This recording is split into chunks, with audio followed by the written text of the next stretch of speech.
Hello and welcome to Just Crazy Things. If you enjoy mind-bending stories and chilling mysteries, make sure to subscribe. And don't forget to tell me where you're watching from.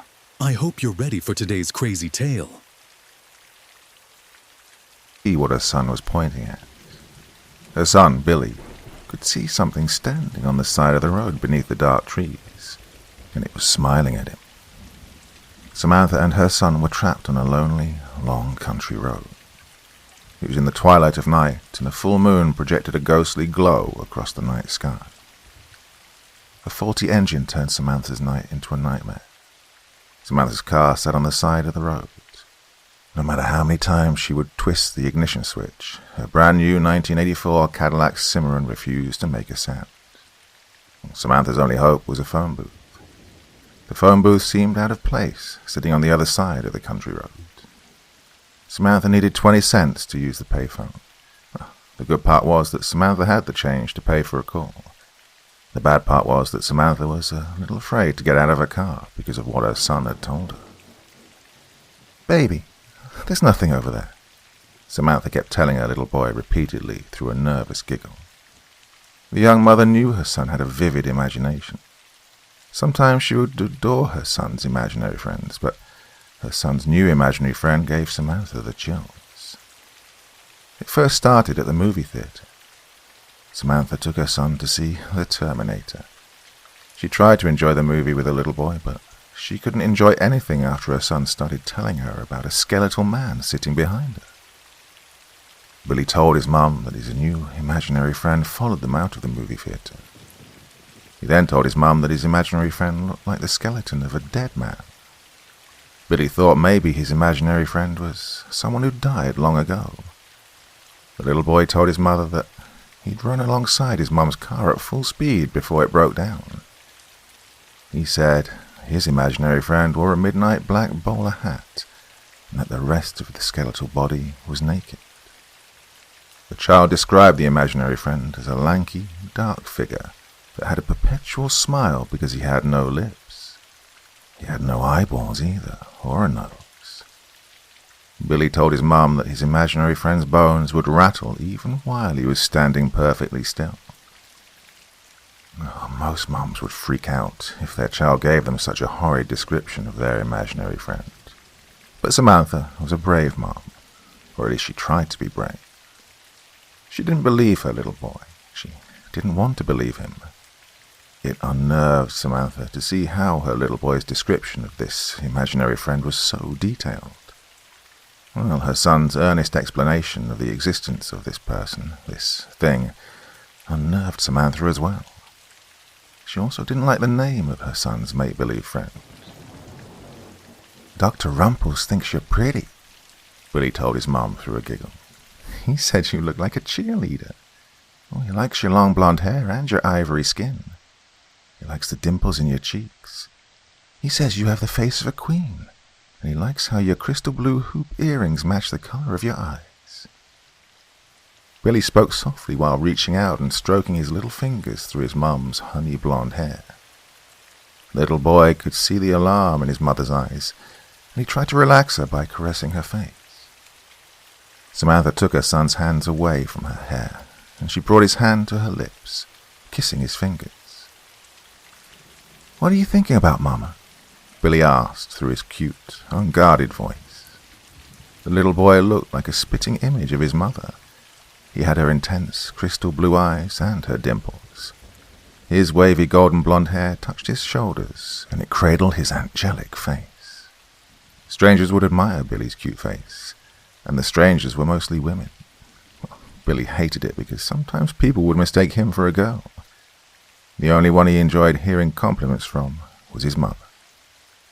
"Oh, your imaginary friend sounds so evil. I don't want nothing evil around my baby," Samantha whispered through a smirk while brushing her pink, polished fingernails through her son's hair. The young woman laid a kiss on her son's forehead, and she thought about playing along with her child's imaginary friend game. But a voice in the back of her mind was telling her not to do that. "Oh, Dr. Rumples isn't evil, Mama. He looks scary, but he's a good person," Billy explained. The boy rubbed his nose while thinking about what Dr. Rumples had told him. Your imaginary friend told you he was a good person. Samantha watched as her son immediately nodded his head to her question. Well, he told me he's not mean like Freddy Krueger. He told me he likes humans. Billy wasn't trying to scare his mom with his earnest belief in his friend. He wanted his mom to believe him. He wanted her to see what he could see. Dr. Rumpel's his real mama. He's standing right over there watching us. Billy pointed past his mother again, wanting her to see his friend standing on the other side of the road near the dark trees. Samantha took a deep breath, and she paid no attention to her child's little finger pointing past her face.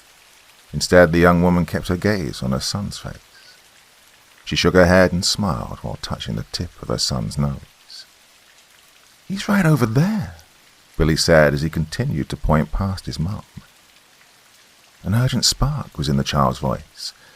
No matter how hard he tried, he could not get his mother to turn her head, which frustrated him. The little boy watched as his mother lowered his finger away from her face, and he pouted when he could see the disbelief in his mom's eyes. Billy looked away from his mother while rolling his eyes. He sat back in his seat, folding his arms and staring down at his lap.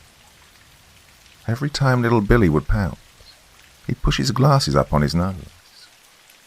Billy ignored his mother's fingers caressing his skin, and he frowned even more when he heard his mother snickering at him. You're crazier than me, and your daddy. Samantha giggled out her words, and she adored the little scowl on her son's face.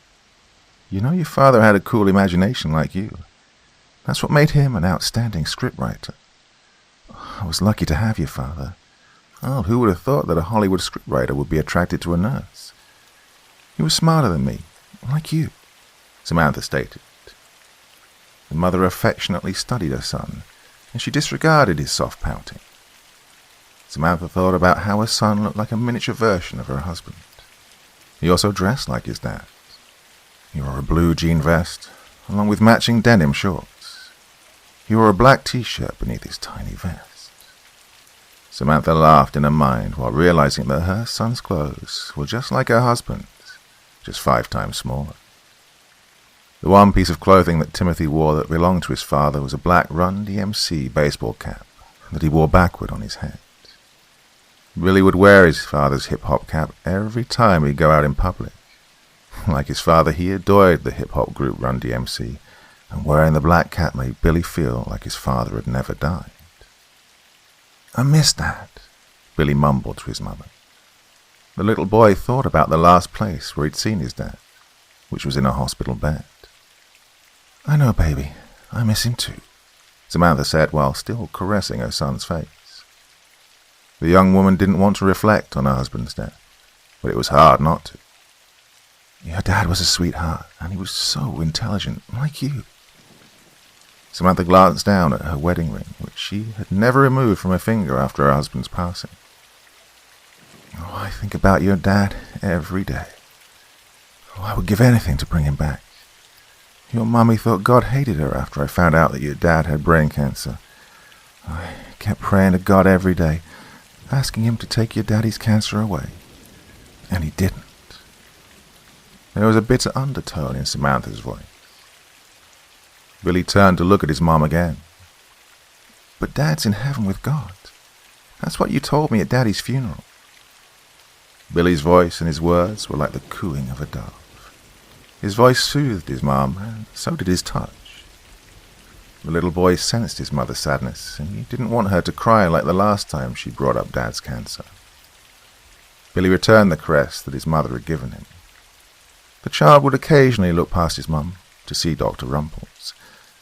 The child saw that the creature was still standing on the other side of the road, using the darkness to conceal his crooked physique. Yeah, Daddy's in heaven, sweetie, Samantha affirmed what she'd told her son in the past. The young woman's tender voice trailed off, and it became quiet inside her car for a little while. The only noise inside the car was the faint music coming from the radio. Prince's Party Like It's 1999 transmitted through the car's radio at a low volume. The radio was the only thing working in Samantha's Cadillac. It irritated the young woman because her sedan was only a month old, and yet it had engine problems. Samantha held her son's hand while staring out her window at the phone booth across the road.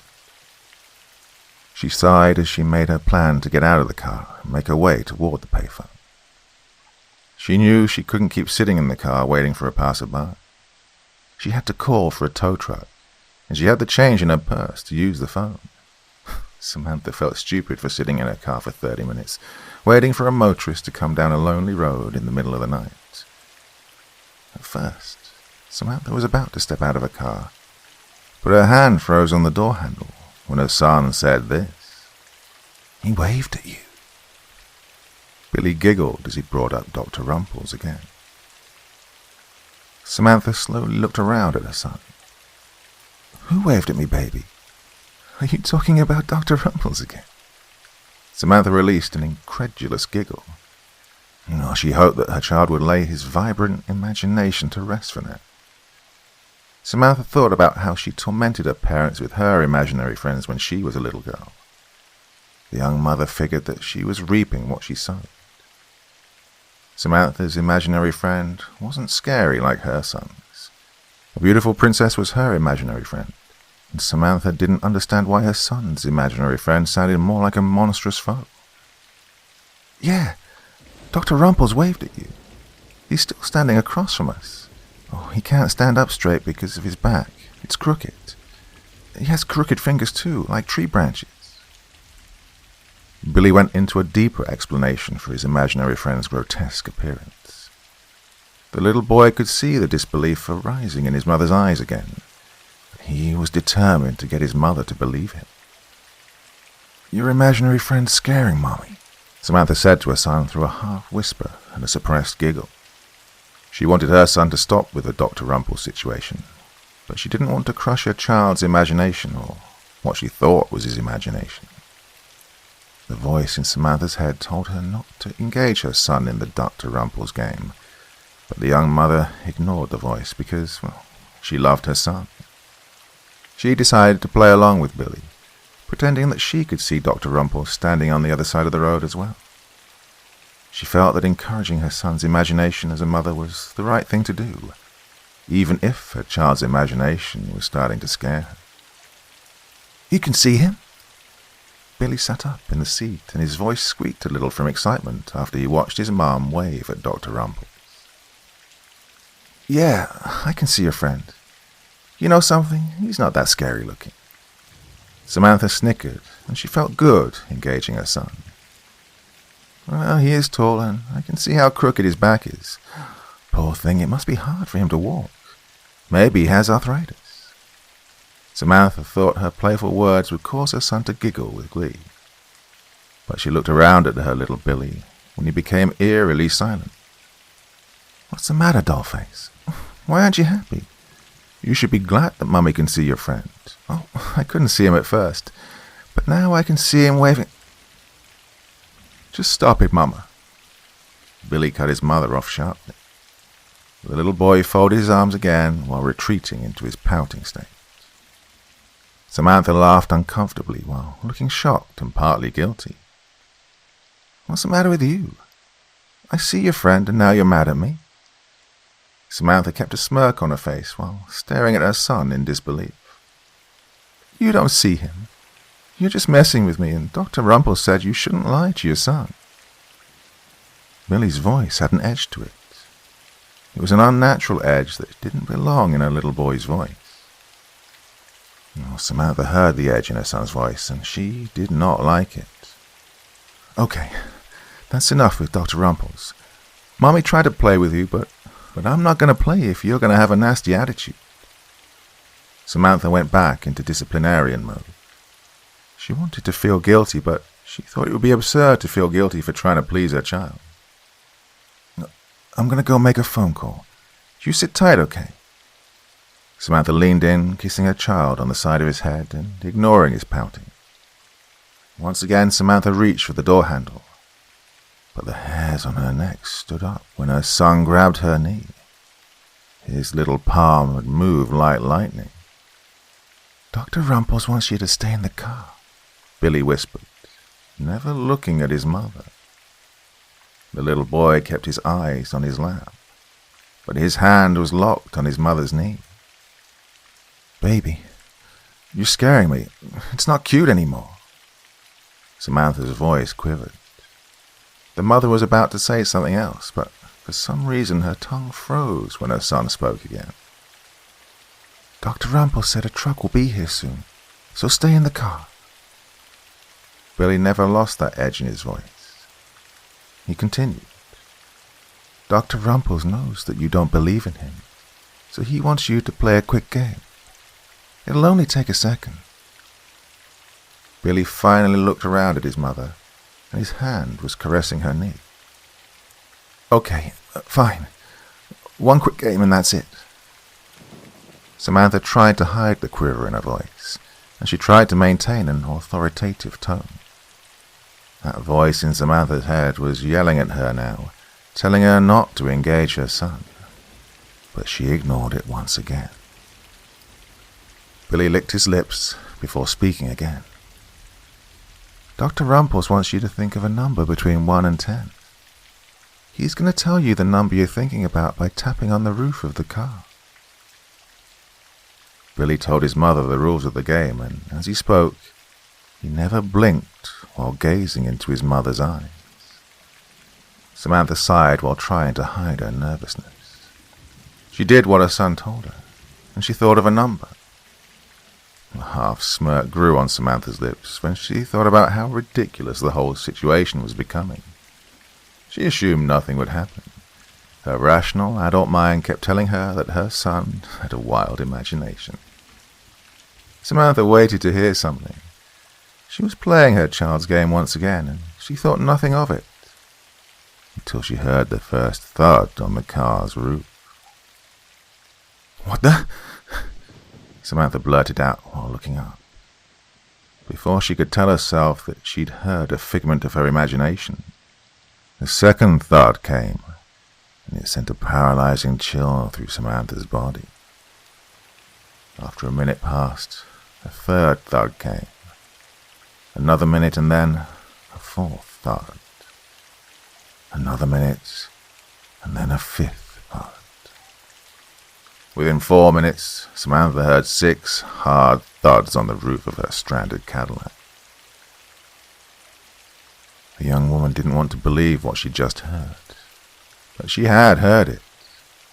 It didn't matter if she wanted to believe it or not. What she heard was real. Samantha engaged her car's automatic door locks.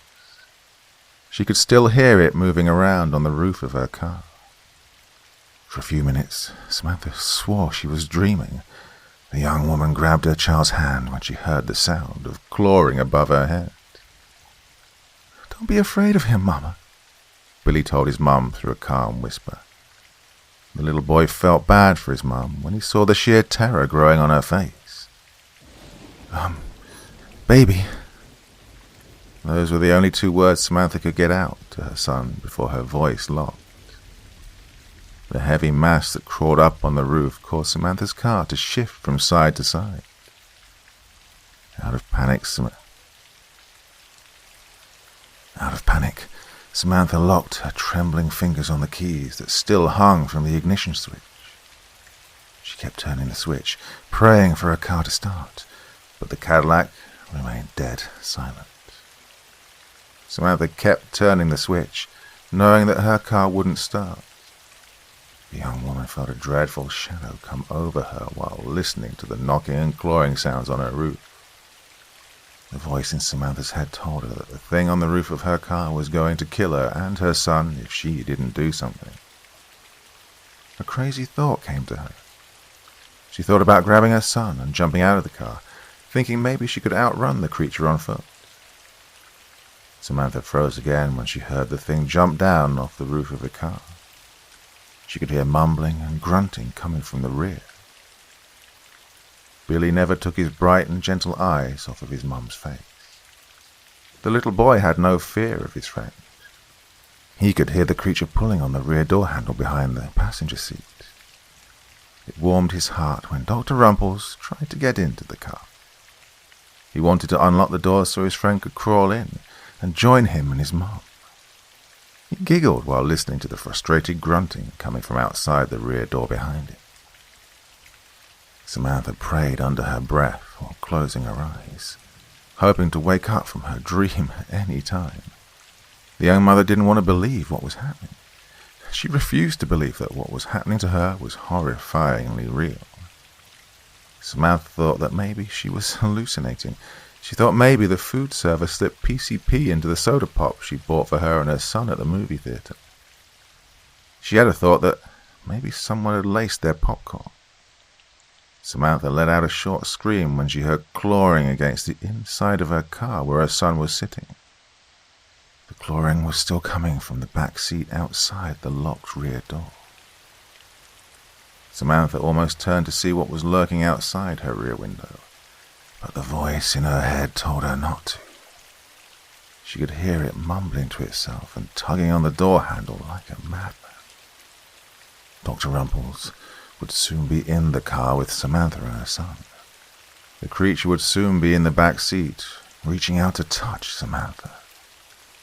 The young woman saw the creature smashing the rear window, and now was the time for Samantha to grab her son and make her escape. She did not want to meet Dr. Rumples, even though he was her child's friend, who she had assumed was imaginary. Dr. Rumples might have liked her son, but she feared that Dr. Rumples wouldn't like her very much. It seemed hopeless, until Samantha looked into her side mirror to see a spark of hope coming down the long, dark road. It was a truck. Samantha thought about what her son had told her. He told her a truck would come. When she saw the headlights of the pickup truck, the violent tugging on the rear door handle abruptly stopped. Dr. Rumples was gone, and Samantha breathed a sigh of relief when she saw that help was on the way. "Come on, baby." She let out a gasp between her words while reaching over and grabbing her son. The young woman bolted out of her car with her son cradled in one arm and her other arm waving down the truck. Samantha stood in the middle of the road, letting the truck's headlights bathe over her body. She wanted to make damn sure that the truck didn't miss her. Samantha only saw the truck's headlights, and she didn't want to imagine Dr. Rumples standing on the shoulder of the road, watching her from behind the darkness. She wanted the truck to move faster. She kept seeing the creature lunging out into the road and grabbing her and her son. While flagging down the truck, she briefly cut her eyes over to her car and saw that something had knocked 6 dents into her roof. Finally, the truck had arrived. For Samantha, seeing the headlights was like seeing a light from heaven. The young woman wasted no time as she ran up to the driver's side window of the truck to see who her hero was. "You need some help, pretty lady?" A beefy-looking young man with a thick beard and a mullet spoke to Samantha through a Texas drawl. "Yeah, my car broke down and we need a ride to the nearest service station." Samantha's words flew out of her mouth. Before the man could tell Samantha to get in the truck, she was already at his passenger door. The young woman stepped into the truck's cabin with her bare, slender arm securely holding her child. Samantha jumped into the man's truck so fast that she left one of her high-heeled shoes behind on the road. Billy couldn't help thinking about Dr. Rumples. The little boy preferred to stay in his mother's car. He didn't like riding in a stranger's pickup truck. Billy was sitting close to his mom near the truck's passenger door. He paid no attention to his mother's kiss against the side of his head and her caressing fingers breezing through his hair. "Where are you folks coming from?" The man broke the silence inside his truck with his question to Samantha. "We came from Fort Worth. We went to see a movie there and we visited my husband's mother." Samantha still seemed visibly shaken by something, and the man could hear the stress in her voice. "My name's Russell Levi. Nice to meet you." Russell stuck out his thick hand, and he let out a brief chuckle when Samantha timidly shook his hand using her fingers. "Oh, sorry about my hands. I know they look a little dirty. I'm a mechanic. When you work on cars for a living, it shows on your hands." Russell spoke proudly. "Didn't get your name, pretty lady. What's your son's name? He's a cute little fella," Russell exclaimed as he briefly glanced over at Billy, giving the boy a crooked little grin. Billy sheepishly smiled back at the man. He clutched his mother's waist even tighter. The little boy didn't like the smell inside the man's truck. The truck's interior reeked of motor oil, beer, and cigarette smoke. Oh, the combination of the foul odors twisted Billy's stomach. The one thing that stopped the child from being completely ill was thinking about his imaginary friend. "My name's Samantha Blair, and this is my son, Billy," Samantha told the stranger while fixing her hair and keeping her one arm wrapped around her son. After introducing herself and her son, Samantha closed her eyes for a second while taking a deep breath. The young woman tried to calm her nerves. She didn't want to think about what had happened a minute ago. Once again, Samantha's rational adult mind told her that the creature that clawed and banged on her car was a bear.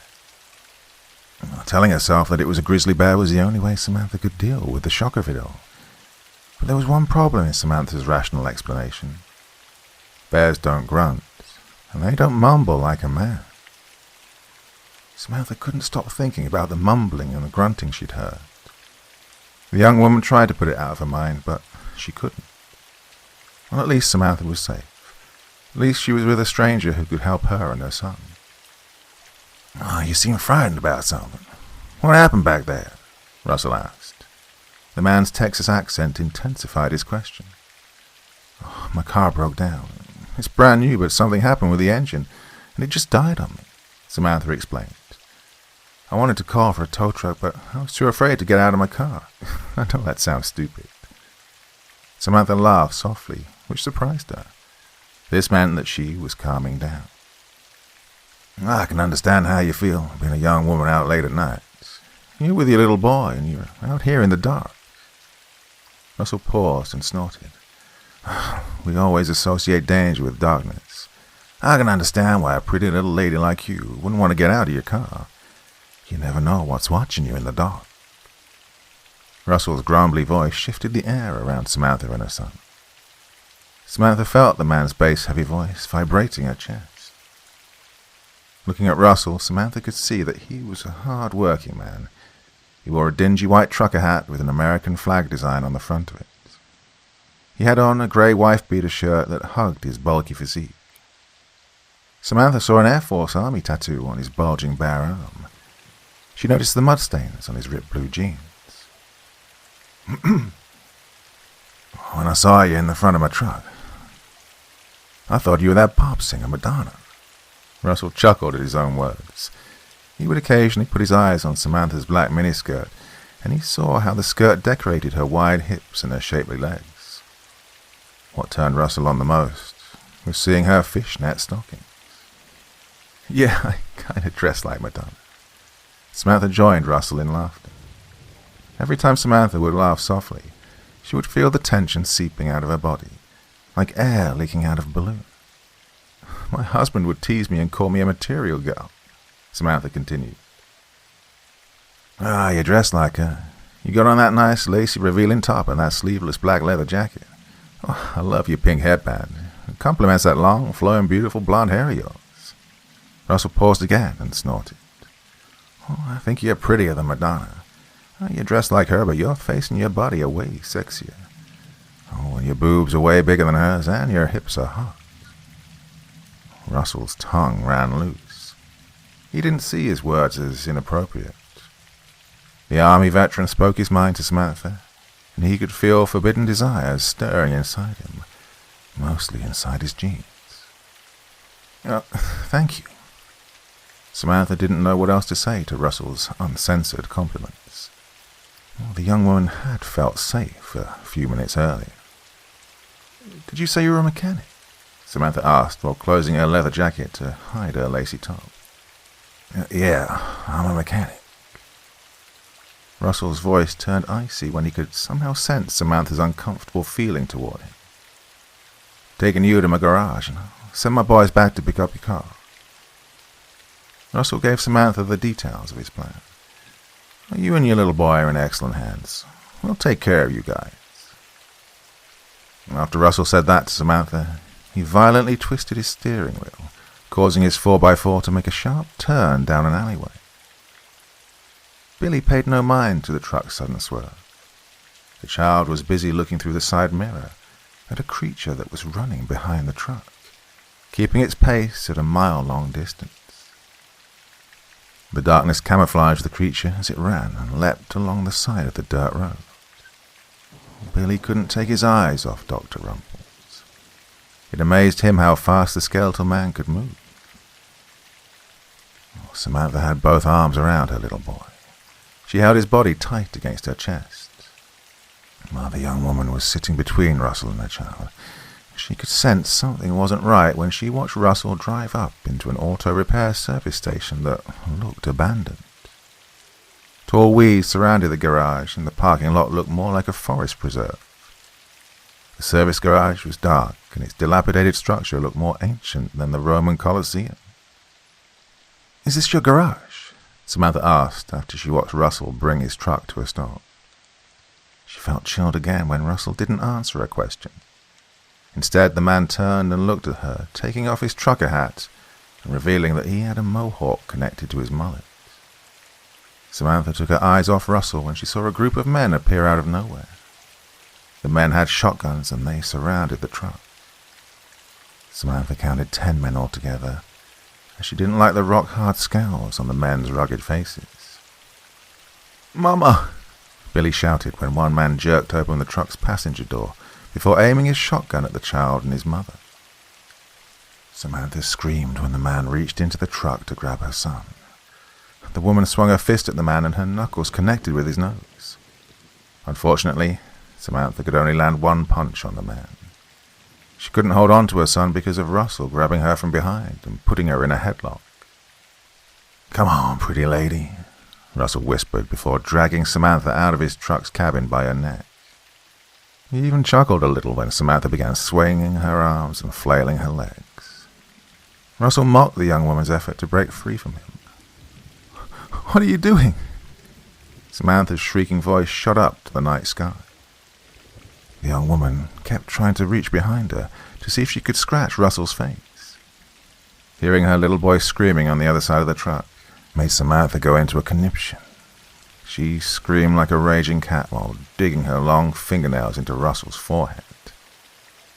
Samantha knew that she'd done some damage after Russell hurled her to the ground before grabbing his bleeding forehead. "What the hell's going on over there?" the man shouted as he marched toward Russell. The man was bigger than Russell, and his dirty plaid shirt barely covered his oversized belly. He had a beard that covered half of his face, and it looked like a wild and frizzy raccoon. When the man saw what Samantha had done to Russell's forehead, he unhesitatingly kicked Samantha in her stomach while she was struggling to get up from the ground. "That's my brother you injured, you stupid little bitch." The man roared down at Samantha before spewing tobacco out of his mouth. Most of the man's tobacco juice never made it to the ground. Instead, it landed at the bottom of his beard. "Don't kill her yet," Russell barked at his older brother, named Dennis. "We still need her for the sacrifice. Our master gave us direct orders." Russell grabbed his brother by the collar. "When you do the devil's work, you do it right." Dennis slapped his brother's hands away from his collar. "I know what we're supposed to do." A spitting growl came out of Dennis. Samantha was still coughing hard while grabbing her stomach. She crawled across the ground while praying to God that her ribs weren't broken. Tears stung her eyes when she could hear her little Billy screaming for help a few feet away from her.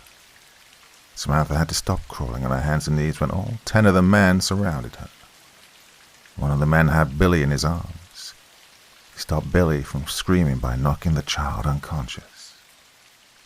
Samantha released a wild cry as she swung her hand at the man who held her little boy. She could see that her child's lip was busted and that his glasses were missing. Samantha ignored her throbbing stomach. She leaped up from the ground, attempting to get her son back, but she was restrained by the other men. Samantha wanted to attack the man after she'd seen her child. Her rage fell over her, and the woman screamed at every man who had his hands on her body. "Hot damn, she's a fiery little thing," one man shouted with enthusiasm. "She's beautiful. I can't wait to do her. I know we have to tie her down first, though," another man announced. The man who was holding Billy pulled out a knife. "We have to sacrifice her to the Dark One first, and we can have sex with her," the man instructed through a calm tone of voice. The man was dressed like a Catholic priest. His long clergyman cassock was blacker than the night sky. Unlike the other men, he was clean-shaven, and shades of grey peppered his dark, thin-cut hair. The man had a slender build that showed beneath his black robe, and from the way he carried himself, you could easily perceive him as the leader of the men. Samantha wanted to fall to her knees in tears, but the man held her up so high that her feet weren't even touching the ground. She knew that she would die painfully. But what she cared about the most was saving her little Billy. Samantha's heart collapsed when she saw the priest man pull out the knife. "She has a child, which means we have to sacrifice the boy first," the priest man stated to his men. "I'll cut his throat, and I want one of you fellas to catch the child's blood using the goblet." The priest man held up a silver goblet. She proudly handed to Russell, and he patted Russell on the shoulder. "You did a good job, son. You captured another beautiful woman, and you captured her son as well. Out of all the women we've sacrificed, they've never had a child that we could sacrifice to our Dark Lord. Oh, the Dark One is pleased with you." After giving praise to Russell, the priest man brought his knife to Billy's throat. He paused when Samantha screamed at him, begging him not to kill her son. "No," Samantha shrieked. "Please don't kill my baby. Kill me instead." Samantha sobbed when she could see that her desperate pleading wasn't getting through to the priest man. She could see the robotic, lifeless stare that the priest man was giving her. "I'm sorry, honey, but your son must die first. These are the orders from the Prince of Darkness." The priest man dismissively spoke to Samantha before placing his knife on Billy's throat. Samantha just kept screaming at the man. Oh, she almost lost it until she heard a screeching roar fill the night air. The roar alarmed the men. Even the priest man dropped his knife when he heard the otherworldly roar. "What the hell was that?" One man shouted out this question, but before he could say another word, something grabbed him from behind. It terrified the man that he couldn't see what was grabbing him. He tried to fight what was attacking him, but it easily overpowered his strength. Within a second, it had silenced the man screaming by decapitating him. The other men became so terrified that they took out running. Some men escaped while others weren't so fortunate. Russell and his brother Dennis were among the less fortunate men. Russell died after he'd seen his intestines lying on the ground. His brother cried for help after he felt a clawed hand dig into his back. Dennis lost his life after the creature ripped his spinal cord from his body, along with his skull. Samantha found herself back on the ground, lying on her hands and knees. She watched as a tall, naked skeletal man wearing a dark bowler hat ripped up men's bodies like they were pieces of paper. Sprinkles of blood rained down on Samantha's face, causing the young woman to flinch. Samantha finally saw Dr. Rumples. He towered over all the men, even the biggest man in the group. Oh, he was ugly, and to Samantha he looked like a mummified giant who had a head that looked too small for his body. She saw that he had no lips, no nose, or eyes. His face was a twisted, bony structure that formed a ghastly, perpetual smile. The two caves he had for eyes were blacker than the deepness of space. Samantha only saw bone and sinew, no muscle or a single inch of skin. She saw Dr. Rumple's long, gnarly fingers. They looked abnormally stretched and contorted, like thick, twisted vines. And Samantha saw what Dr. Rumple's fingers could do to the human body. She watched body parts fly in every direction. She almost got hit in the face by a piece of a man's arm. The last man to die was the priest man. Instead of running, he foolishly stood his ground. He had the nerve to confront the creature. At first, the priest man thought he was staring up at the devil, and he didn't understand why Satan would destroy the men who worked for him. The priest man opened his mouth to say something to the naked creature, But before he could utter a single word, he felt gnarled fingers reaching down into his throat. The priestman died instantly after Dr. Rumples brought one of the man's lungs up through his mouth. The force of the pull split the man's throat in half. The creature also severed the priestman's aortic artery, along with his beating heart. Samantha's body trembled as she remained on her knees, staring up at Dr. Rumples. She couldn't scream when she saw the giant skeleton slowly kneel to pick up her son. All Samantha could do was watch as Dr. Rumples cradled her 6-year-old son in his arms. Samantha thought the monster was going to kill her son and then kill her. But the opposite happened. While standing up, Samantha let out a gasp when Dr. Rumples mumbled and grunted at her before creeping toward her. The young woman's mouth fell open when the creature stood over her before slowly placing Billy in her arms. Billy opened his eyes and he moaned, feeling disoriented. The little boy raised his head from his mother's shoulder to see Dr. Rumples kissing his mum on her forehead. Billy smiled when Dr. Rumples kissed him on the forehead as well. He felt comforted by the monster's kiss, and he loved feeling those gnarled fingers stroking through his curly hair. Samantha finally took her eyes off Dr. Rumples to see that her son was awake. She rubbed and kissed on her son's face, while wondering if she was going to wake up. Samantha had to face the fact that she wasn't dreaming. She held her son tight in her arms, and she could feel her heart racing. Samantha stood perfectly still. She looked up again, putting her wide eyes on Dr. Rumples after her son whispered in her ear, "See, Mama, I told you Dr. Rumples was real."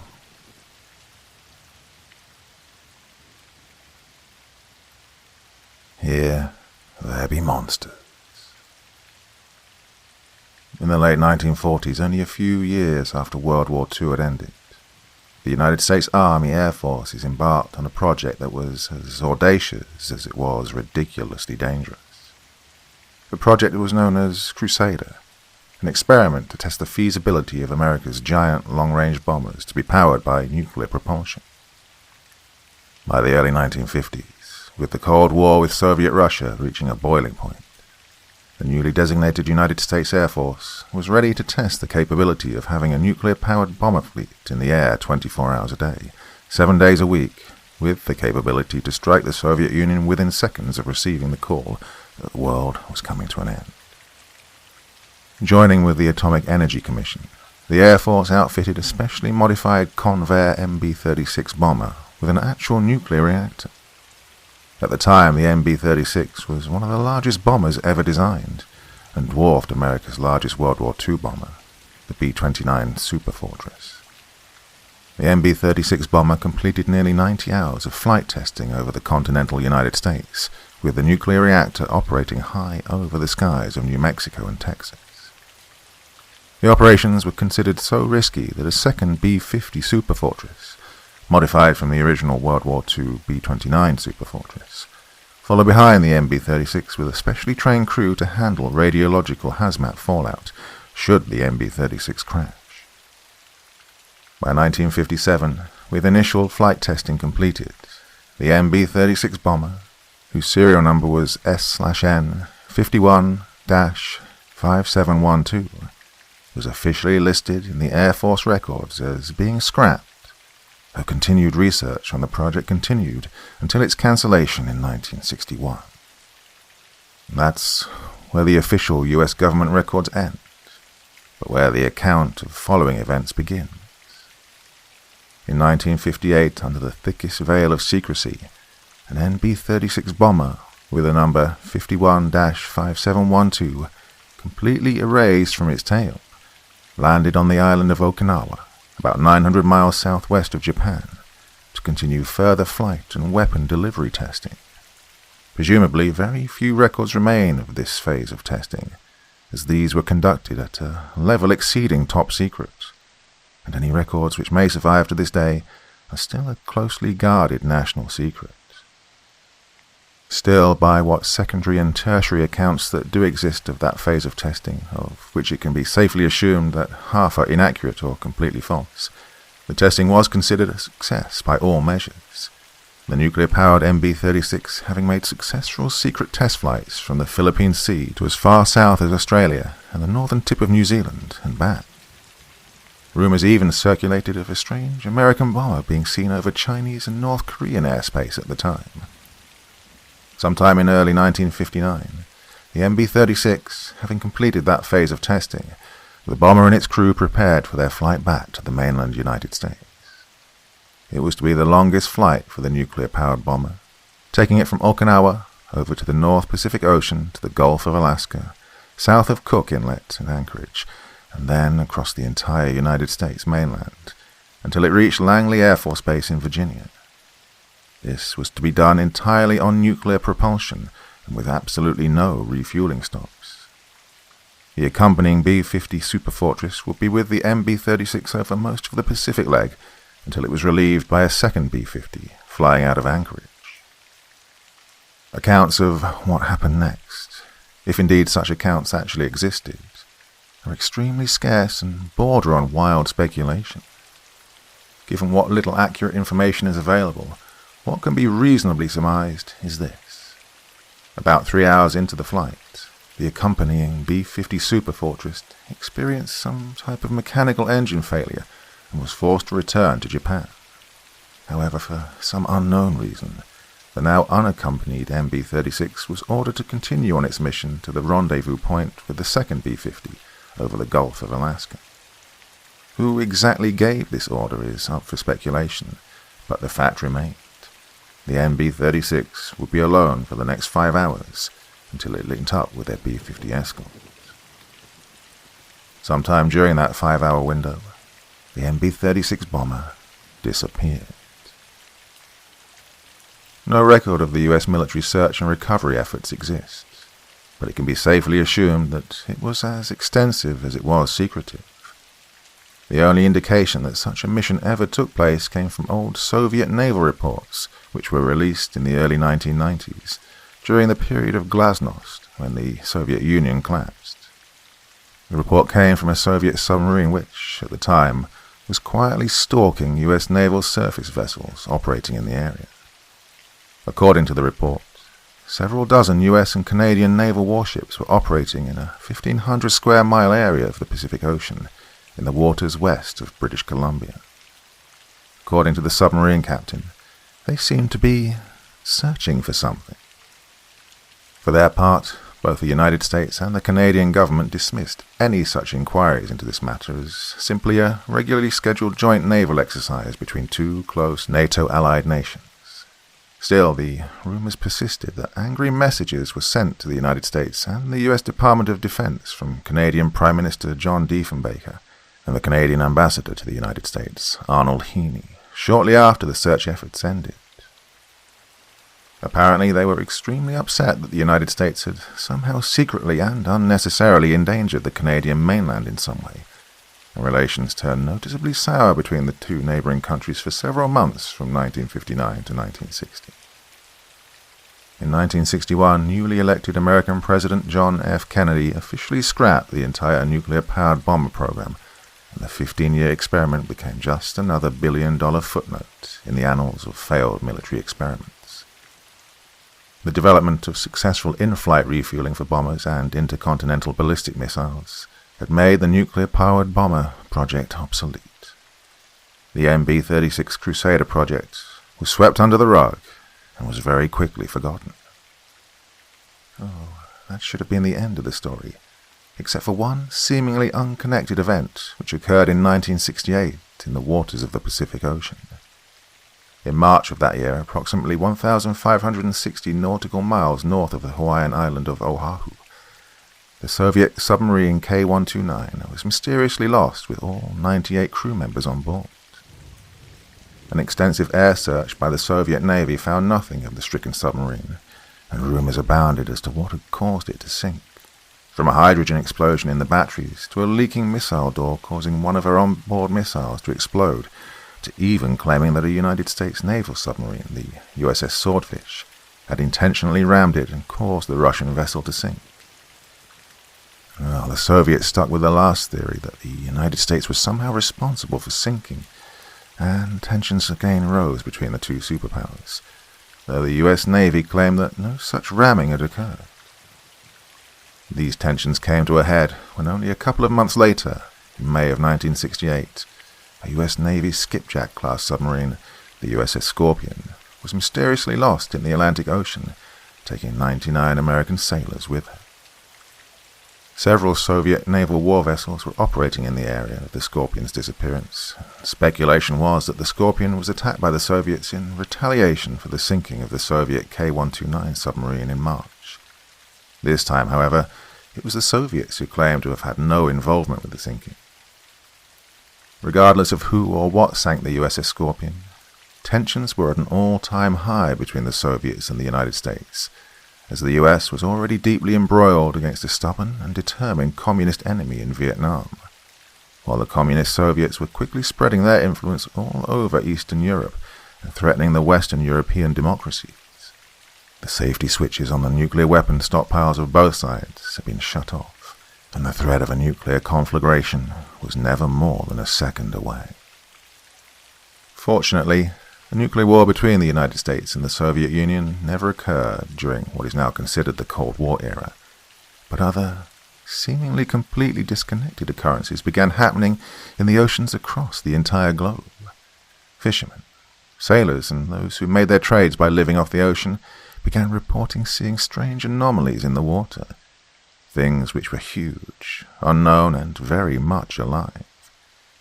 Reports of sightings of giant sea creatures, reportedly resembling monstrous sea serpents or sea dragons in the Pacific Ocean, spiked by over 600% in the 1970s, including a famous picture which made the world news headlines of what was described as the carcass of a prehistoric plesiosaur dredged up from the ocean by the Japanese trawler Ziyumaru off the coast of New Zealand. While many in the scientific community speculated it was the remains of an unusually large basking shark, the carcass was thrown overboard by the crew after the captain took pictures of it. There was never any solid proof to either prove or disprove that it was either a known species of shark or, if it was, in fact, a recently deceased prehistoric dinosaur. These many hundreds of reports and sightings were never really taken seriously by the enlightened popular scientific community and were largely relegated to tabloid newspapers or brief, "What was that?" news reports on local television news. The popular narrative of the time was that anyone who believed those reports or attempted to do any serious investigations into what were, in effect, ancient nautical horror stories told by drunken sailors was not to be taken seriously. Such things were only an amusing distraction to the drudgery of daily life and nothing more. This almost worldwide belief that there was no such thing as a Leviathan-sized creature lurking in the depths of the Pacific Ocean continued decades later, even when, in 1997, the U.S. National Oceanic and Atmospheric Administration recorded an odd, low-frequency, high-amplitude underwater sound in the South Pacific Ocean. Called simply the bloop, the sound was recorded at a point 50 degrees south and 100 degrees west of the southern tip of South America, and was picked up and heard by multiple sensors at a range exceeding 3,000 miles away. Though some in the scientific community initially stated that the bloop came from an as yet unidentified marine animal of exceedingly massive proportions, it took until 2012, over a decade and a half later, for scientists to dismiss the bloop as simply glacial ice moving. They came to this conclusion despite the fact that glacial ice has been moving for thousands of years and no prior recording of this magnitude had ever been recorded, and that the sound signature was a rapid variation in frequency, which can only be produced by marine animals. It was also near this area when crewmen aboard Japanese research vessels began reporting sightings of monstrous aquatic creatures, completely white in color, human-like in shape and over 90 to 100 feet in length, swimming off the waters of the Arctic not far from where the bloop sound was recorded at the tip of South America. One other fact which had been left out or simply forgotten from all of the news broadcasts was that the population of all species of marine whales in that part of the Pacific Ocean had fallen dramatically for over 2 decades, in spite of the fact that human whale harvesting had dwindled dramatically over the same time period. Other odd occurrences involving whales included the increased number of whale beachings along the shores of the Pacific Ocean. Environmentalists and activists attributed these mass suicides of whales upon the beaches surrounding the Pacific to sonar activity by U.S. naval submarines or climate change caused by U.S. military operations. Not one scientist or biologist ever brought up the theory that something predatory might have chased the whales to the shore, so eager was the desire to place blame on the United States military.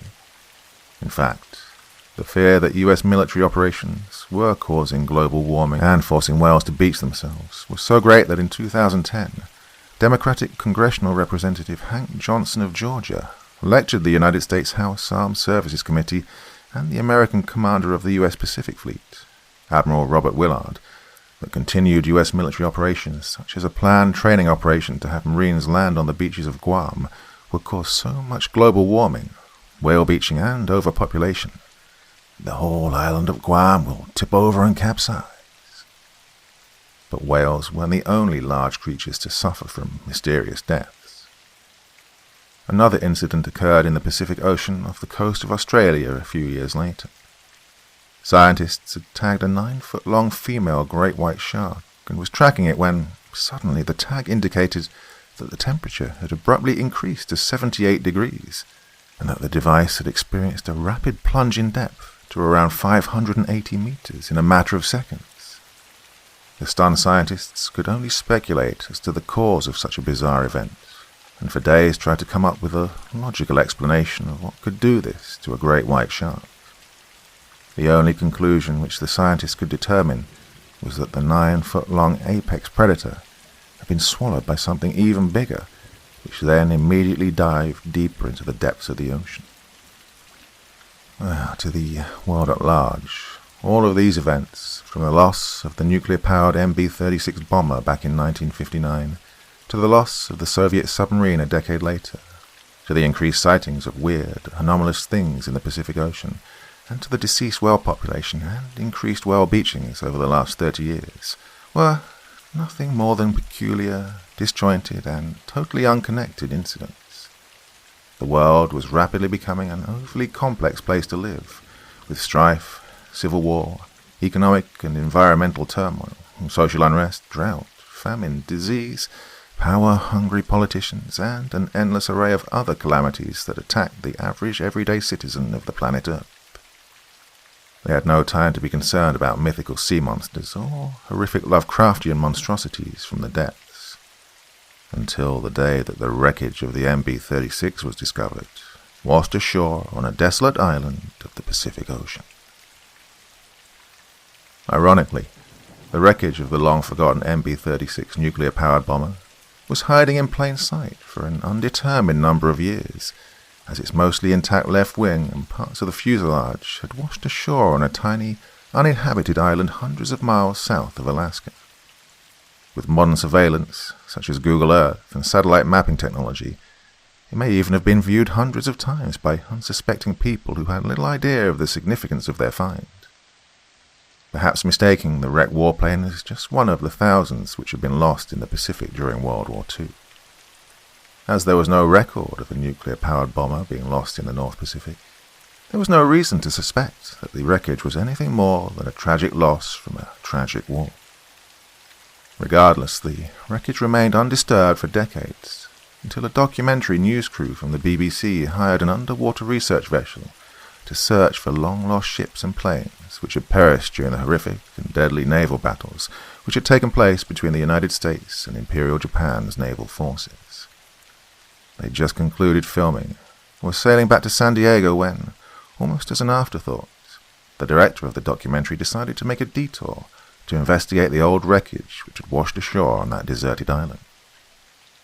It was not known if the vessel had ever reached its objective. 2 days after their last check-in with Pearl Harbor, all communications with the ship had been lost.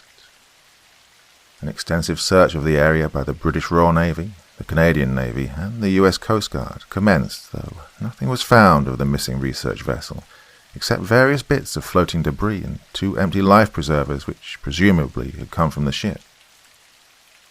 It was when the British Royal Navy decided to search the island where the British researchers were headed But the United States State Department did an incredibly odd thing.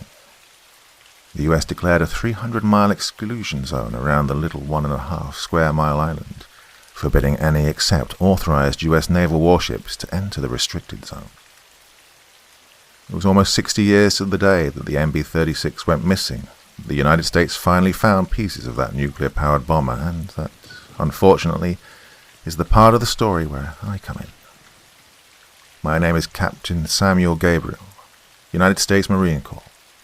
I'm the commander of a very highly trained and highly specialized unit of CBRNE, Seaburn Marines.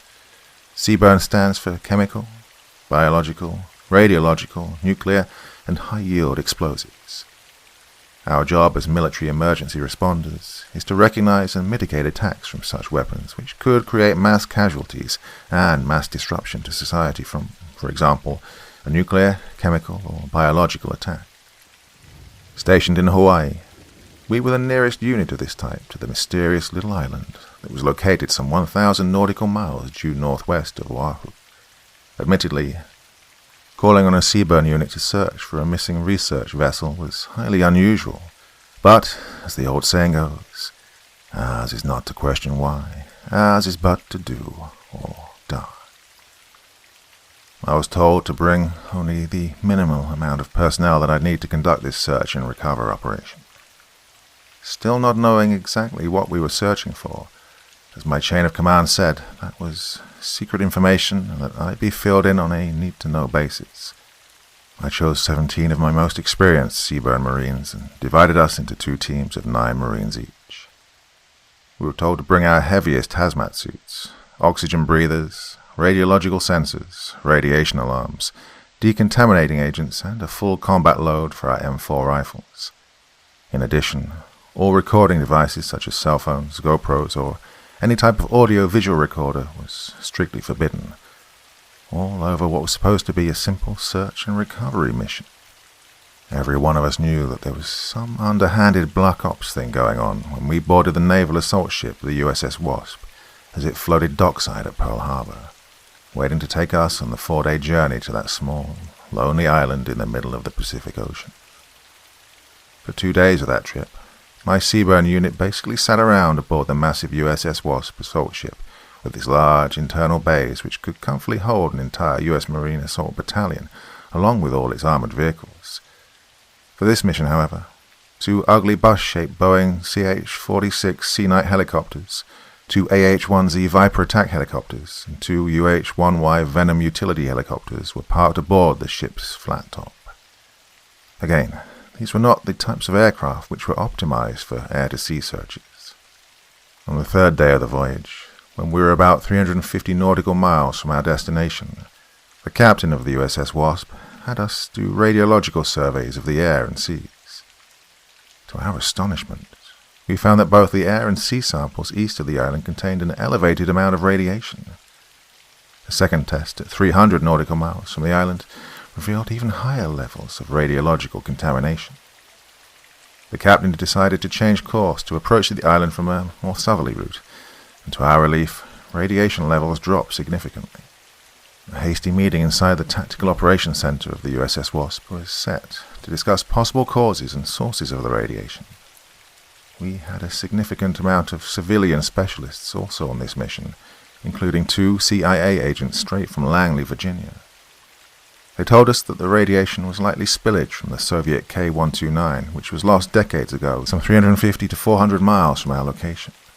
Now, this may well have been the case, but in a highly secretive mission, the US government had raised the wreckage of the K-129 from the sea floor, and by all accounts, there was very minimal radiation leakage from her missile silos.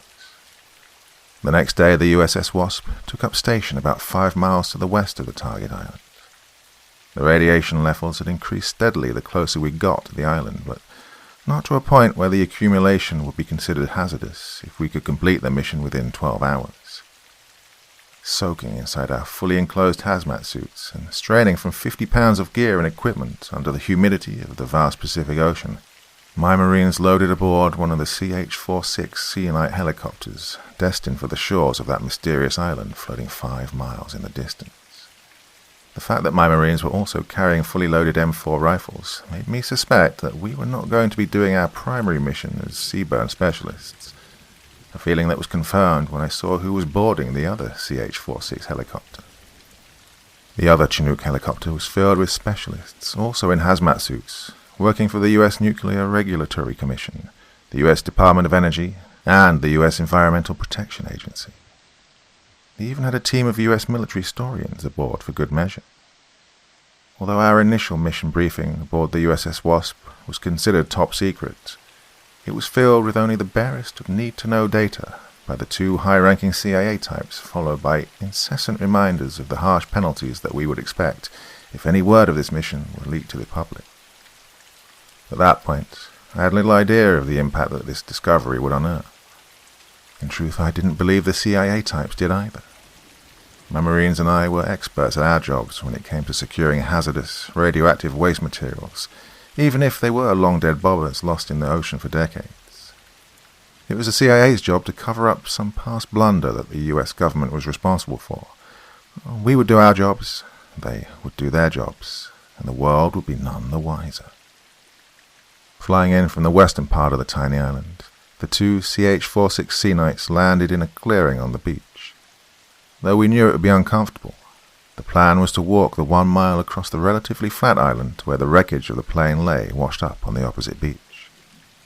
So far there had been absolutely no attempt to ascertain the fate of the missing British research vessel, and it quickly became apparent that that was just an excuse to get us out on this humid, desolate island, enclosed in our heavy, claustrophobic-inducing hazmat suits. Breathing laboriously through our heavily filtered gas masks, we sweated under the merciless sun as we made our way deeper into the island. The two CIA types who were running the entire mission remained behind aboard the safety of the USS Wasp, but coordinated our movements via secured radio transmissions. Curiously, they told us Marines to leave all equipment behind inside the helicopters, except for our handheld radiologic sensors and our M4 rifles. The civilians would do all of the required work once we'd reached the wreckage. Well, we could have scanned ahead using aerial drones, but again the CIA operatives were adamant that no visual recording devices were to be employed during this mission.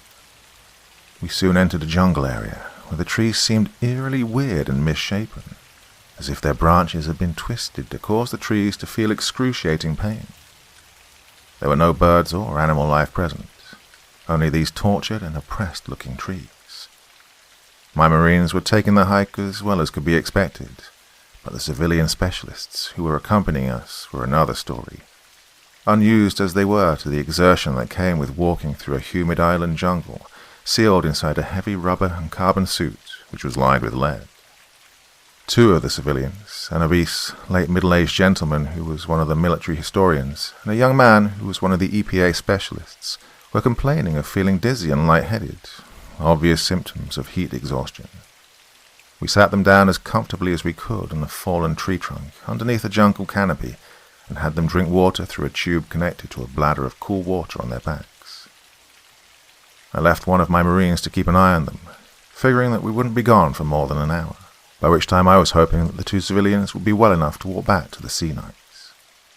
Why weren't we allowed to land the Sea Knights right next to the wreckage of the aircraft was never explained to me, but I figured that the CIA wanted eyes on the landscape, although we were forbidden to record it. I radioed the situation back to the ship, and the lead CIA operative impatiently ordered us to move out. We were now a quarter of a mile from the opposite beach, and in the thickest part of the jungle with a triple canopy of what looked like hideously misshapen palm and coconut trees masking the sky above us. We halted and stared in disbelief at what lay before us. There, half buried in the white sand and earth, were the skeletal remains of some type of aquatic creature which looked to be over 70 feet long when it was alive. It looked to be the remains of some type of whale, yet clearly it wasn't, as it had a neck that stretched across the ground and ended in a head which seemed far too big for the rest of its body. The gaping mouth hung open, revealing row upon row of dagger-like teeth, some measuring 6 inches long. It had what appeared to be 2 sets of massive flippers near the base of its neck, and the other set at the start of its long tail. At first I thought it may have been some species of prehistoric animal, except that the air was still filled with the fetid stench of decay, and, amazingly, there was still some sun-bleached leathery tissue clinging to the undersides of the ribcage, meaning that, whatever this thing was, it had died fairly recently. What bothered me the most about the monstrosity was the condition of the bones and skeleton, as they seemed to be plagued with unnatural, cancerous growths along the entirety of its body, which seemed to twist the spine, neck, and tail into what looked to be uncomfortable angles. As massive as this dead thing was, it also looked to have lived a life of constant pain before death took it. Immediately I radioed our finding to the USS Wasp.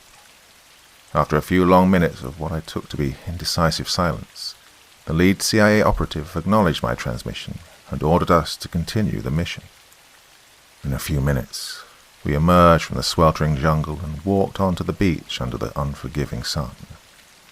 The large wreckage of a bomber's wing and about 30 feet of fuselage was sitting half buried on the beach. The radiation levels were already spiking as we approached, and it didn't take long for the second military historian, a young female, to confirm that this was indeed the wreckage of the MB-36, codenamed Crusader. At the time, none of us Marines were familiar with what she was referring to, so she gave us a very quick rundown on the history of the MB-36, which I had previously written about earlier. Up until now, the existence of the crashed nuclear-powered bomber was just the stuff of forgotten myth and Cold War legend. But it was true. The EPA and the DOE personnel ran a battery of tests on the air, soil, and fuselage of the bomber, but we all already knew what had occurred. For over 6 decades, that radiological material had been contaminating an area of roughly 350 to perhaps as much as 500 square miles of the Pacific Ocean, mutating and corrupting the sea life around it. That nuclear reactor was here somewhere, buried under the tainted blue waves of the ocean, and giving birth to unimagined horrors. Once all the testing was completed, the civilian specialists retreated back into the jungle, as I and my Marines rigged the wrecked wing of fuselage of the bomber with explosives for detonation. We were halfway back to where we'd left the 2 heat-exhausted civilians when the explosives detonated. The jungle thudded like a heavy bass drum and echoed with the booming rumble as the MB-36 wreckage on the beach was reduced to nothing more than unrecognizable scrap. And that was when we heard the high-pitched, hissing sound of a serpentine roar, followed by the sounds of M4 rifle fire coming in the distance. Ordering the civilians to stay put, my Marines and I ran in the direction of the firing, past where we'd first seen the skeletal remains of the mysterious dead beast. Before long, we were back where we'd left the 2 civilians suffering from heat exhaustion. What seemed to be a serpentine creature nearly 80 feet long, white in color and covered in what looked to be white, coarse fur, towered over them, its maw opened at least 10 feet wide and filled with scimitar-like teeth. The stench of rot and decay emanated from the thing as it dragged itself forwards on 2 large flippers. The 2 civilians were attempting weakly to crawl away, as my Marines stood between them and the horrific thing which had slithered out of the jungle, firing their M4 into the creature's mouth. Without being told, my Marines charged the creature, clumsily running across the jungle floor in our bulky and uncomfortable hazmat suits, breathing hard and firing up at the serpent. The hideous thing looked down at us, seemingly confused by this new threat. We stood only 30 meters from the thing, towering a good 20 feet over us, emptying magazine after magazine of rounds into its head and neck. It swiped and bit at us, but failed to snatch any of us into its hungry maw. Finally, one of my Marines began lobbing rifle-launched high-explosive grenades at the hellish beast, and it collapsed injured to the ground. We collected my lone Marine as well as the 2 civilians that she was protecting, and policed up the rest of the civilians before making a dash back towards the way we'd come, while giving the wounded serpent creature a wide berth. At that point, the pilots of the CH-46s were sending out frantic transmissions, telling us to hurry and return to the helicopters, as something was happening with the USS Wasp. I radioed that we were a few minutes from breaking the cover of the jungle as we pushed, dragged, and carried the civilians forwards towards the beach. Behind us, we could hear branches snapping and saw trees falling as the white serpentine creature continued its pursuit of us. We finally broke the edge of the jungle and were greeted by the blinding sight of sunlight reflecting off the white sands. Although my Marines were completely exhausted from their ordeal, they still pushed the civilians towards the open ramp of the CH-46 and formed a very thin line that turned to face the approaching horror. Behind us, the trees parted as the thing pulled itself out of the jungle canopy and onto the beach, bloody mouth still opened and black, hostile eyes staring hungrily at us. Again we opened fire with our small armed weapons.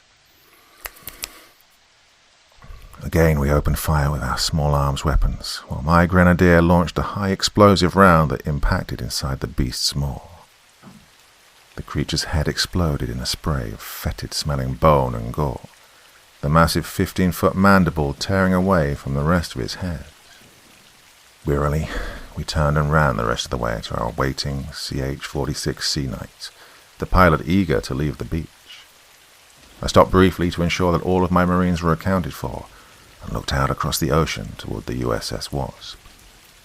Even at this distance, I could see the ocean churning and frothing behind our assault carrier, our two Viper and Venom gunship helicopters circling over the unnatural disturbance in the water. As our helicopters drew closer to our ship, the back ramps of the Sea Knight still lowered, we stared out the back in shock as the source of the churning waters behind the USS Wasp appeared. A mottled, brown-green neck, easily 80 feet long, stretched out of the ocean. An ovular body could be seen just under the thrashing waves that was roughly 40 feet long and tapered to a short, thick tail that ended in fins that resembled that of a shark.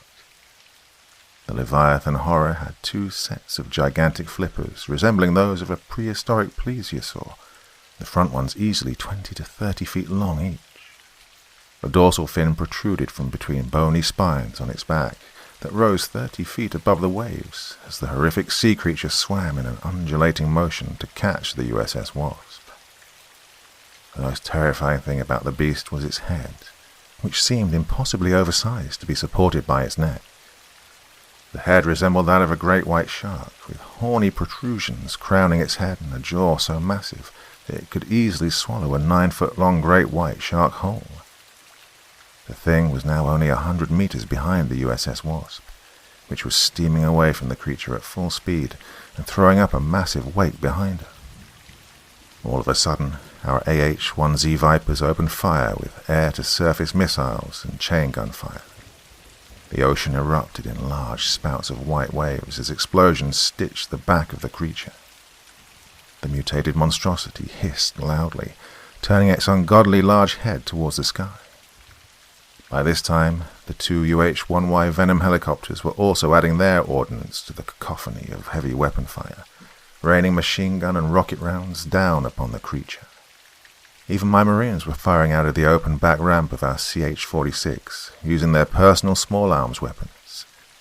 Hemorrhaging blood, gore, and chunks of flesh, the creature turned away from its pursuit of the USS Wasp, turning left just split seconds before it would collide with the ship. One of its gigantic flippers hit the assault carrier on its port side as the creature dove under the waves and actually tipped the USS Wasps towards starboard.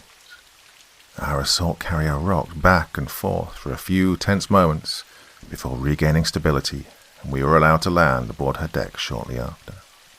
The USS Wasp was already steaming back towards Pearl Harbor when our two CH-46 Chinook helicopters finally touched down on her deck. The two CIA operatives apparently having seen enough and deciding that discretion was the better part of being a meal to some radiation-mutated undersea nightmare. After a week of extensive debriefings at Pearl, my unit was suddenly disbanded, my Marines placed on leave and awaiting orders for further reassignment to other units. I was placed on leave and am now awaiting a transfer to a unit currently operating in Africa. Meanwhile, the US Navy is currently conducting extensive naval operations within a 1,000-mile radius of the island. Officially, the unscheduled exercise is to perform anti-submarine and search and rescue training. The reports abound that a large naval salvaging and scavenger ship outfitted with radiological protective measures was seen leaving Naval Station Pearl Harbor in the wee hours of the morning prior to the Navy exercise. As I write this, I'm sitting out on the back porch of my ranch home in Ogden, Utah.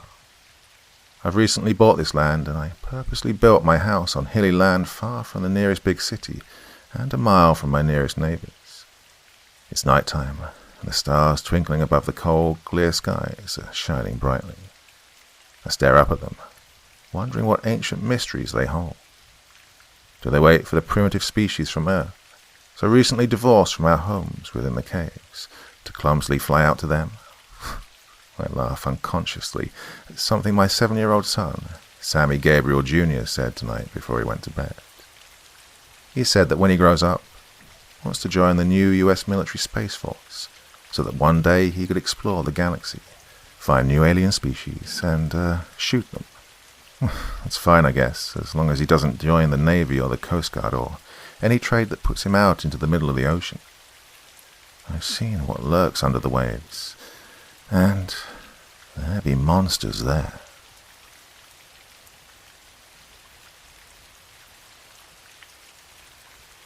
Satan's Mirrors. Tim and Gary Lord were twin brothers stuck in an underground bunker. The two men were single fathers. Gary had a 5-year-old girl named Chelsea. Tim had a 16-year-old daughter named Hannah. Only the men and their children occupied the bunker. No one could leave during the night hours. If you wanted to make a trip to the store, you had to be sure to leave in the daylight. The morning hours and afternoon hours were the safest times to be outside. Being outside during nightfall was suicide.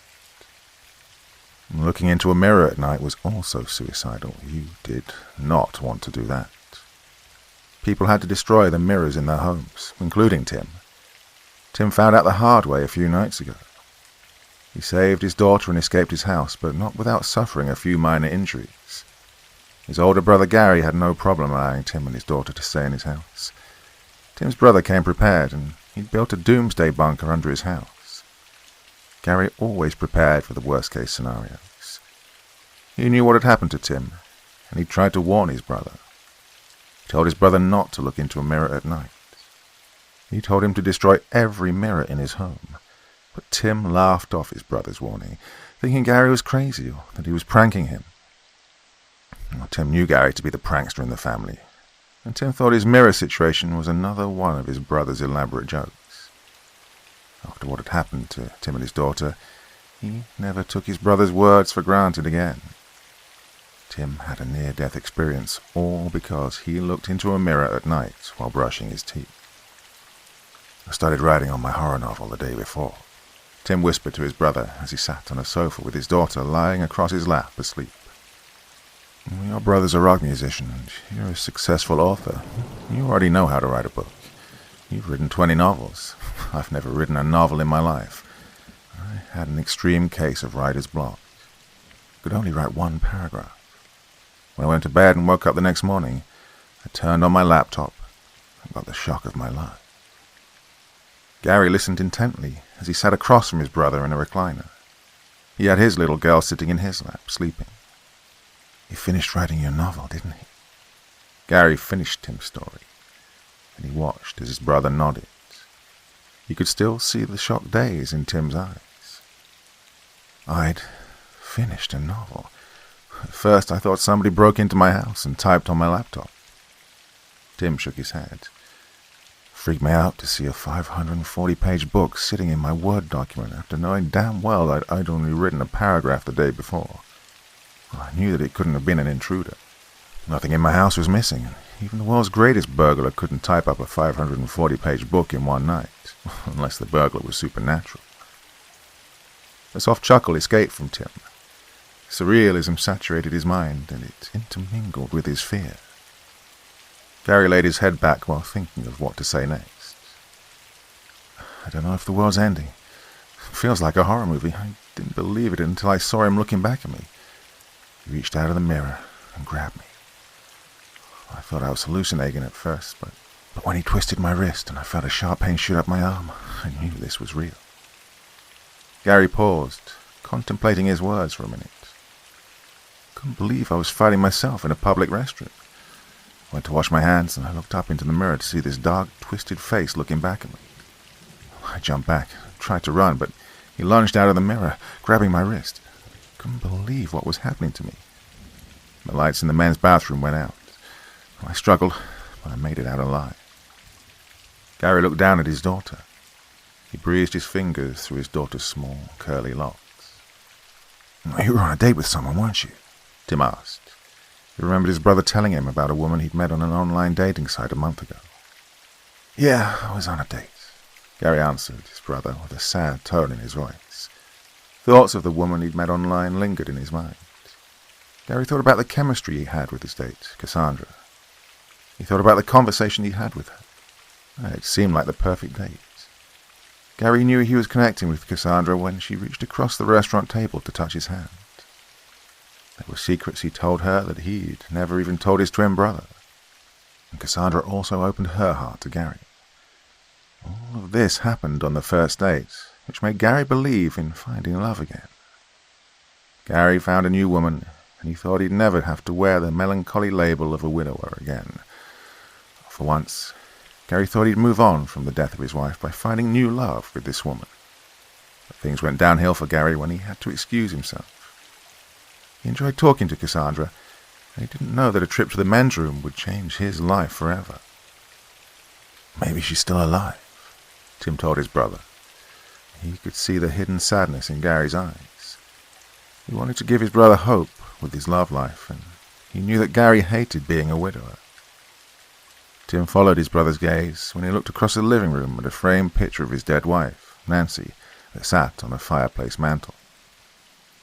In the picture you could see Nancy cuddling her daughter while sitting on a grassy knoll, wearing a summer dress.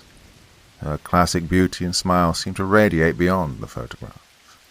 Even her flowery sunset golden hair seemed to glow in the picture. "You think my wife's alive?" Gary asked. Well, he misunderstood his brother, and he became lost in his memories of Nancy.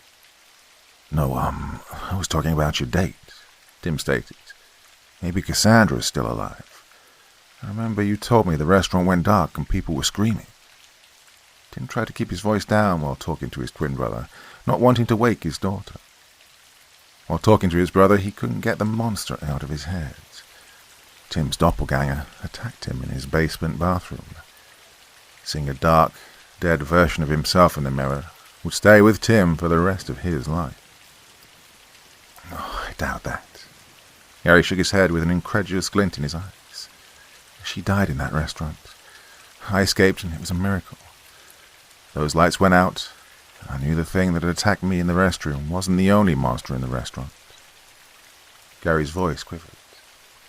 Tim wanted to lean forward, but he knew he couldn't move with his daughter still sleeping on his lap. "You think a doppelganger killed your date?" Tim felt shivers after he watched his brother nod his head. "I think everyone in the restaurant got attacked by their doppelgangers. When I ran past the ladies' restroom, I heard screaming. The restaurant had a large mirror in the dining area. After it went dark, I could still see what looked like people climbing out of this mirror. But I knew they weren't people. They were the doppelgangers of the restaurant patrons.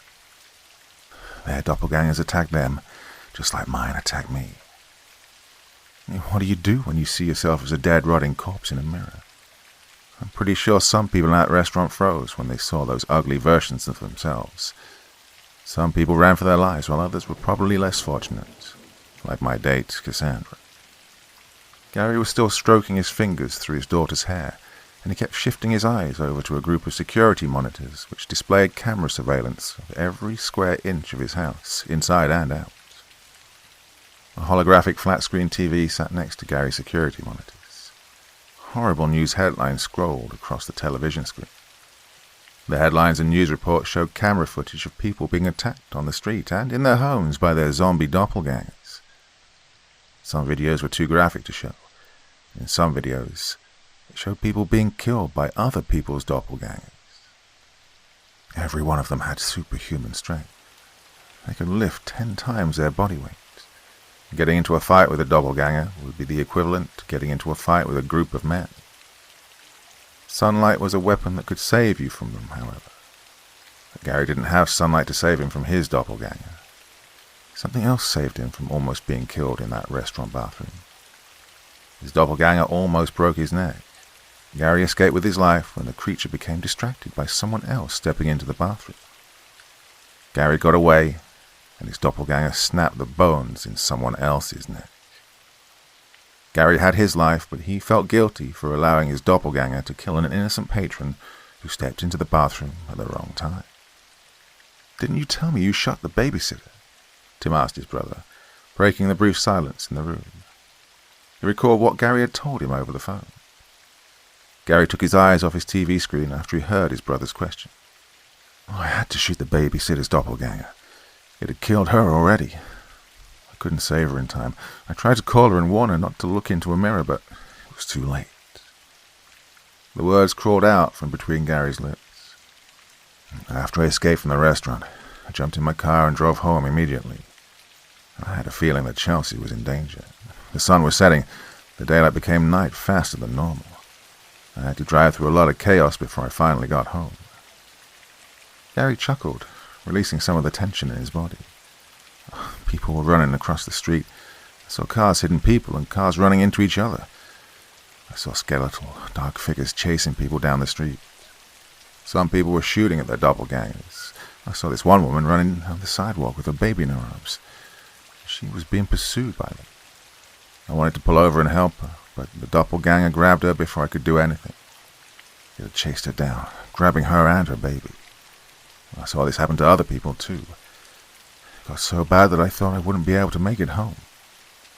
Tim watched as his brother took a deep breath. "What happened when you got home?" Tim already knew what had happened, but he wanted his brother to tell him the details. While waiting for his brother to speak again, he thought about all the young adult horror novels that his brother had written. Well, Tim never thought his life would turn into one of the horror novels that made his brother a wealthy, best-selling author. Tim was a successful rocker whose fans called the devil with a guitar. He'd sold 50 million albums and collaborated with many pop singers and rap icons, including a young pop singer named Serenity Rose, whose father was Post Malone. 5 Grammy Awards sat on the shelf in Tim's living room, but Tim didn't give a damn about these rewards. He was a rock musician who loved his fans more than these awards. Tim envied his brother's writing talent, even though he himself had a tremendous talent for writing music. Tim and his brother looked identical. The only difference was that Tim sported a blonde, sharp-edged haircut, with tattoos on his neck and metal piercings in his face and ears. Most often, Tim and Gary's looks would be compared to the rock and roll icon Elvis Presley. They both had the sleepy gaze in their ocean blue eyes, and the prominent cheekbones that gave Elvis his distinct handsomeness. Tim reminded people of a hip-hop bad boy version of Elvis. Well, he loved his brother, but he didn't want to share his brother's more conservative looks. He wanted to stand out from his brother, and his music profession allowed him to be a hard-ass. Since the world was ending, Tim did not want to lose his brother, and he didn't want to die either. After what happened to him and his daughter, Tim appreciated life. Now, listening to his brother's story made Tim feel like something had trapped him and his brother in a deathly, alternate universe. Oh, my heart sank when I pulled into the driveway and saw that all the lights were out in my house. Gary proceeded with his story. He put his fingers up to his face, fidgeting with his goatee. I grabbed my gun out of the glove compartment. My head was spinning. All I could think about was Chelsea. I called out to her, but she didn't answer. The front door had been knocked off its hinges. Tiffany was the name of the babysitter I hired. Her dead body was lying in the doorway. Her arms were hanging outside the door. I almost passed out when I saw what her doppelganger had done to her body. Tim kept his eyes on his brother while listening to him. He'd occasionally look down at his daughter, thinking about how his doppelganger had tried to kill both of them. What I saw was horrible. Gary choked on his words a little. He didn't want to describe how the babysitter's doppelganger had mutilated her body, but he knew his brother wanted details. It had ripped the skin off Tiffany's face. There was nothing but bone and sinew where the nose and lips used to be. It looked like a grizzly bear had chewed on her face and neck, and her scalp was missing. It had ripped her hair out, and I could see the top part of her skull. Blood had splattered all over my front porch. All the fingers were missing on Tiffany's left hand. Well, she had a mangled right hand, and it looked like a dog had been gnawing on it. Oh, Tiffany was a pretty girl, but when I saw her body hanging half outside my door, it looked like she'd been in a car accident. No, I wanted to throw up when I realized that the thing that viciously attacked Tiffany was still inside my house, and I didn't know where my daughter was. Gary raised his finger, and he pointed at one of the security monitors which displayed his daughter's bedroom. Yeah, she's in there. I killed her in my daughter's bedroom. Gary whispered, and you could feel his stomach turning again. Tim looked around at the monitor with a lost expression on his face. He could see a female figure in a sleeveless white dress lying on the floor, face down beside the bed. She's in your daughter's bedroom. Tim looked back at his brother, who nodded at him, with his finger still pointing at the security monitor. Yeah, I found her in my daughter's bedroom, crawling across the ceiling. It was dark, so I couldn't see her at first, but I could hear Chelsea crying. Gary brought his eyes down to a bandage on his daughter's leg, a few inches below her knee. Oh, that demon bit my daughter's leg. Chelsea got away from her. She was hiding under her bed. I came into the bedroom. I could hear footsteps above my head. My daughter was crying, but I could hear the doppelganger singing a lullaby to her while she was crawling back and forth across the ceiling. She leaped down, and that's when I opened fire. I shot her 6 times. After I shot her, she stood there for the longest minute in my life, glaring at me through black, hollow eyes. She curled back her lips, and I saw she had rows of spikes for teeth. I could see the bloodstains on her teeth, and her gums were black. It was like I was looking at Tiffany's corpse that had arisen from a graveyard somewhere. She even had a long, grungy white dress. Her dress looked dead like her. Oh, my heart was racing. I breathed a sigh of relief when she finally collapsed to the floor. After Gary had finished speaking, his whispering words lingered in the air. Tim looked at his brother through a sorrowful but unnerved stare. A silence manifested between the twin brothers. For a minute they didn't know what to say to each other. Tim's eyes kept falling onto the bandage wrapped around his niece's leg. He felt shivers of sympathy when he thought about the creature biting the little girl. He couldn't imagine how bad he'd feel if his doppelganger had bit his daughter. So many unanswered questions tormented Tim. He didn't know what these creatures were. He didn't know if they were the manifestation of a person's inner demons. Well, he thought the doppelgangers might be aliens at first. Tim couldn't figure out his doppelganger, and he knew that fear and confusion tormented his brother the same way it had tormented him. But we're calling these things doppelgangers. Gary broke the silence with his tired eyes locked on his television screen. I googled the word. It's an old German word that describes the apparition of a living person. So, a doppelganger doesn't refer to someone who looks just like you. No, it's the ghost of a living person. They said that if you see your doppelganger, it's a sign of your imminent death. Tim swallowed hard after his brother told him the meaning behind the word. So, what are you trying to say, bro? You're saying that we're going to die anyway because we saw our doppelgangers in the mirror? Tim waited for his brother's answer, but his waking daughter caught him to break unblinking eye contact with his brother. Tim smiled at Hannah when she awoke from her sleep, slowly sitting up. Hey, Angel. Did you get a good sleep? Tim kissed his daughter on the forehead while combing his fingers through her hair. I had a nightmare, Hannah told her dad while rubbing her eyes. Her voice was soft but hoarse. When her eyes cleared up, she smiled at her Uncle Gary, who was giving her a warm gaze. Then Tim forgot about what his brother had told him when his daughter hugged him. The father needed his daughter's embrace. Both of them had gone through a near-death experience a day ago, and they were glad to be in each other's arms. Hannah's nightmare contained her father's doppelganger. The teenager could still see the dead version of her father chasing her around the basement in their house. Gary wanted to keep looking at his brother and his niece, but activity on one of his security monitors caused him to turn his eyes away. A thought came to Gary that what he'd seen out of the corner of his eye was an optical illusion. Movement on one of the security monitors was something Gary didn't want to see. Nightfall had arrived, and any movement occurring around this time would be a threat. People were told to stay in their homes and lock their doors at night. And even that warning wouldn't protect people from being killed inside their home, especially if they didn't destroy all the mirrors there. What's wrong? Tim noticed Gary directing a suspicious stare at one of his security monitors. Oh, nothing. Gary didn't want to display paranoia in front of his brother or his niece. Memories came to Gary as he placed his eyes back on his brother. They were pleasant memories, well, sort of. The memories were mostly about his dead wife.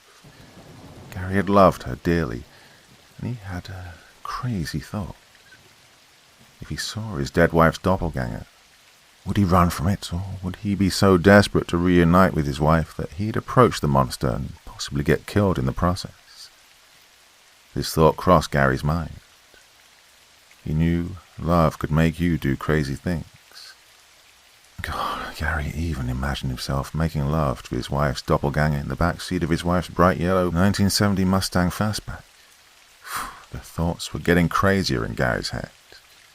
Gary knew that no other woman could replace his wife, not even Cassandra. A kiss from a monster that looked like his wife would be better than nothing in Gary's mind. Oh, he wanted to keep fantasizing about his dead wife, but his brother broke him out of his daydream. Hey, do you remember the night you came to one of my concerts? Tim asked. A smirk formed across his handsome and hard-edged face. Gary couldn't remember what his brother was talking about, but he nodded anyway. I asked you to join me on stage, and you look scared as hell. Tim chuckled. I wanted you to play the drums. Well, you hadn't played the drums since we were teenagers playing in a garage. Well, you did well that night. I think we played Smells Like Teen Spirit by Nirvana. That night I was Kurt Cobain, and you were Dave Grohl. Well, everything went our way, and then the heat went up when that naked, fine-ass chick ran up on stage and grabbed me. Tim laughed even harder after bringing up the naked woman and seeing his brother's eyes light up. I'd forgotten about the naked chick. Now I remember. And Gary erupted into laughter. He laughed so hard that he woke up his daughter. Sorry, kiddo, Gary whispered guiltily to his little girl. He kissed Chelsea on the forehead while trying to suppress his laugh. It was like she came out of nowhere. She jumped on that stage and tackled me. All I saw were these massive boobs running towards me. Tim continued, putting his hand over his bearded face and choking on his laughter. She was hot and naked, damn it. What the hell's wrong with me? I don't want to talk about this in front of my baby. It's a bit too damn explicit. Tim kept chuckling as he glanced around at his daughter. He remembered what the naked woman did to him, and he couldn't say it in front of Hannah. Oh, I won't say it in front of our babies. They're too young to hear this stuff. Tim pointed at his daughter and his niece. Hannah's ears tingled. She hugged her father's arm tighter after pinning her silky, dark almond hair behind her ears. Can you tell me a little? Hannah tried to coax the story out of her father, and she gave him a disappointed look when he shook his head. No, honey, I don't think you want to know what she did to your dad. Well, Tim couldn't stop laughing, and he knew he was sparking his daughter's curiosity even more through his mischievous laughter. Gary agreed that his brother should keep what the naked woman did a secret from their children. He couldn't believe that his brother had to remind him of this. He'd watched as she tackled him, almost knocking him into a speaker. She knocked the guitar out of his hand, and after she knocked him down on the stage, she tried to rip off his denim jeans faster than a lightning bolt striking the ground. And, well, the security guards grabbed her just in time. Gary remembered Tim's wife being in the audience, and she jumped on stage punching that woman in the face after the security guards grabbed her. Tim's wife, Megan, who was now his ex-wife, became outraged at the sight of this woman assaulting her husband on stage. I remember when we played together on a stage at the Grammys, Hannah told her dad with a reminiscent softness in her voice. She giggled when her dad kissed the side of her head. Yeah, I'll never forget what we did.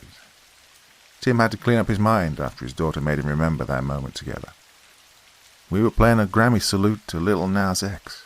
Tim smiled, and his memories made him experience the moment with his daughter all over again. Yeah, we sang Old Town Road together with Lil Nas X, who was sitting in the audience. He stood up from his seat clapping when I started rapping his lyrics. It made me feel so good seeing him clapping and cheering at me. I was nervous at first, thinking I was going to mess up. Hannah could still see Lil Nas X in the audience cheering at her and her father. She remembered the rap star running up on stage and giving her a big hug after they finished their tribute performance. I remember that night vividly. Lil Nas X looked damn good for a 78-year-old man. He was still rocking that cowboy hat. Tim laughed. He'd never forget the warm embrace the rap star gave him and his daughter. Those were the memories Tim wished he could experience again. Oh, he was sexy. I wanted Lil Nas X to be my boyfriend, but he was too old for me. Hannah shrugged her shoulders, letting a playful giggle escape from her. She held her father's hand on top of her knee. Hannah studied the tattoo of a spiderweb that scaled up her father's muscular forearm. The teenager affectionately stroked her fingers across her father's arm, and she briefly forgot about the doppelgangers she saw attacking people on the streets, and the screams she heard echoing from people's houses. Hannah forgot about her father's doppelganger, but it would only be for a moment. Yeah, getting grabbed by a ghastly humanoid monster that shared your father's physical traits was something you could never forget.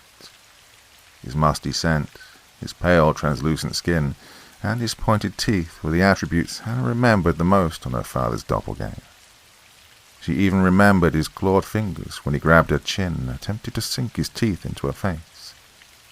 Hannah never forgot how the doppelganger whispered the words, "It won't hurt, sweetheart," before showing his dingy, jagged teeth. Hannah saw her death, but then she saw a fist fly out from behind her, clocking the doppelganger in his mouth. Hannah got pulled into her father's arms, and she blacked out after her father rescued her. Laughing with her dad made Hannah forget about how strange her life had become now. But a dismal reminder tapped Hannah on the shoulder when she looked up to see her Uncle Gary staring at his security monitors. The smile departed from her face, and she stopped caressing her father's arm when her uncle abruptly stood up from his recliner. Gary's daughter, Chelsea, stood up with her father. The little girl saw what her father saw, and she felt equally terrified. "Daddy, I saw her. I thought you shot her," Chelsea uttered while looking up at her father. She was in a groggy state, but when she saw a creature in a white dress on the security monitor, it woke her up and sent chills down her spine. "I saw her too, baby," Gary whispered down to his daughter while holding her hand. "I thought I killed her." After saying this, he shook his head in disbelief.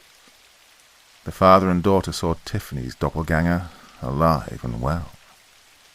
They watched as she slowly rose from the floor before walking out of Chelsea's bedroom. Tim wanted to know why his brother had a shell-shocked expression on his face. But when he turned around to see a pale woman in a white dress drifting down the hallway on a security monitor, he jolted up as if something had hit him with a stun gun. What the hell was that? Tim's voice shuddered a little. He already knew what it was. "That was the babysitter's doppelganger," Hannah answered her father instead of her uncle, who was speechless.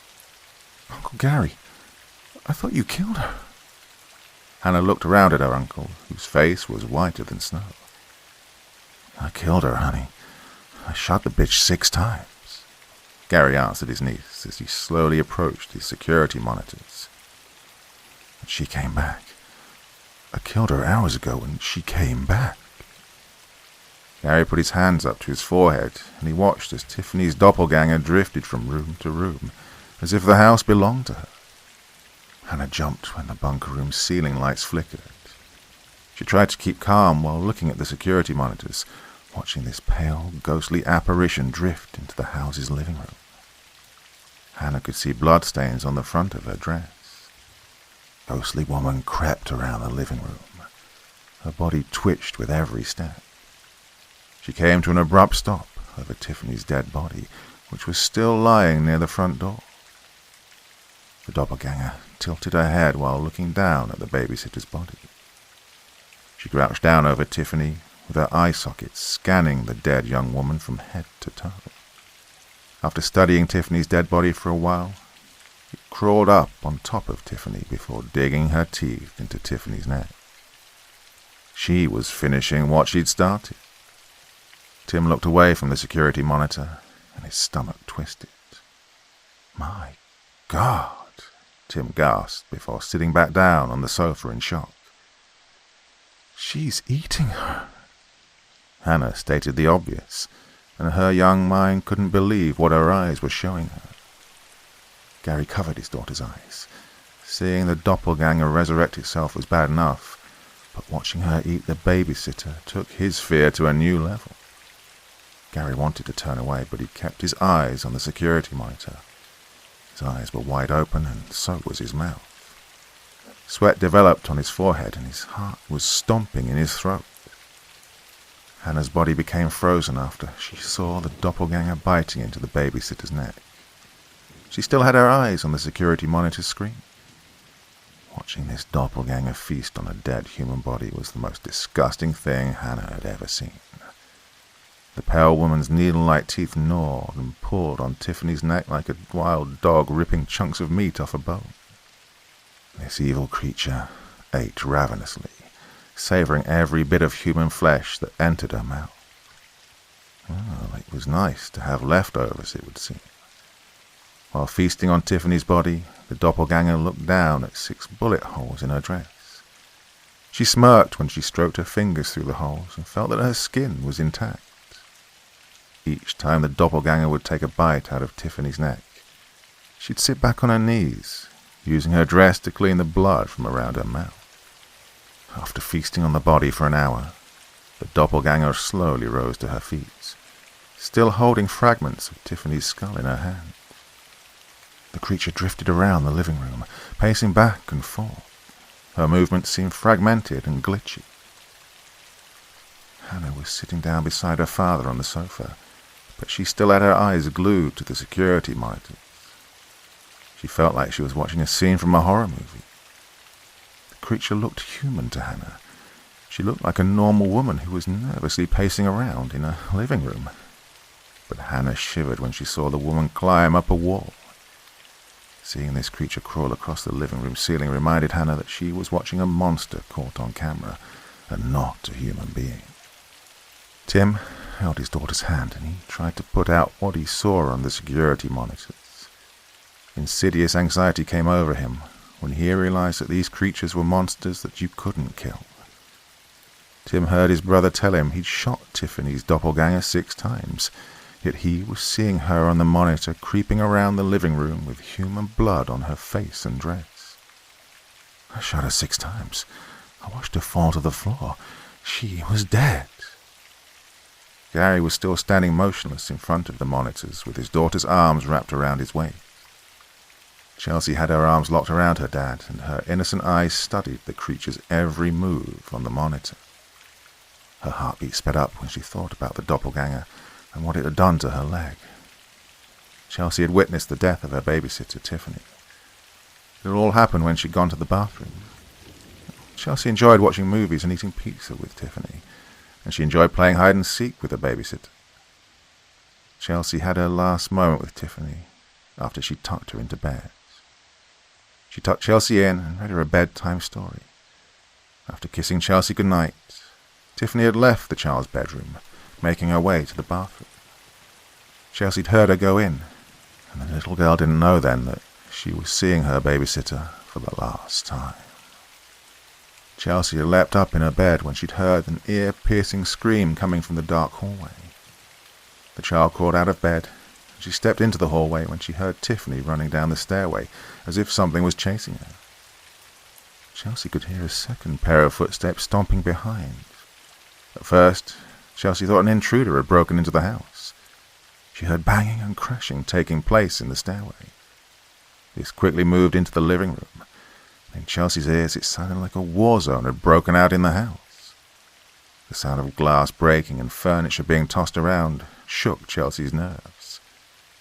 Tiffany's screams almost caused Chelsea to have a panic attack. The little girl followed the screams until she reached the bottom of the stairway. When she made it to the bottom of the stairs, Tiffany's screaming stopped abruptly. There was slight darkness in the living room. Chelsea could make out a figure in a white dress kneeling near the front door. The door was open and the porch light partially illuminated the dark figure. This female figure was crouching down with her neck turned to Chelsea.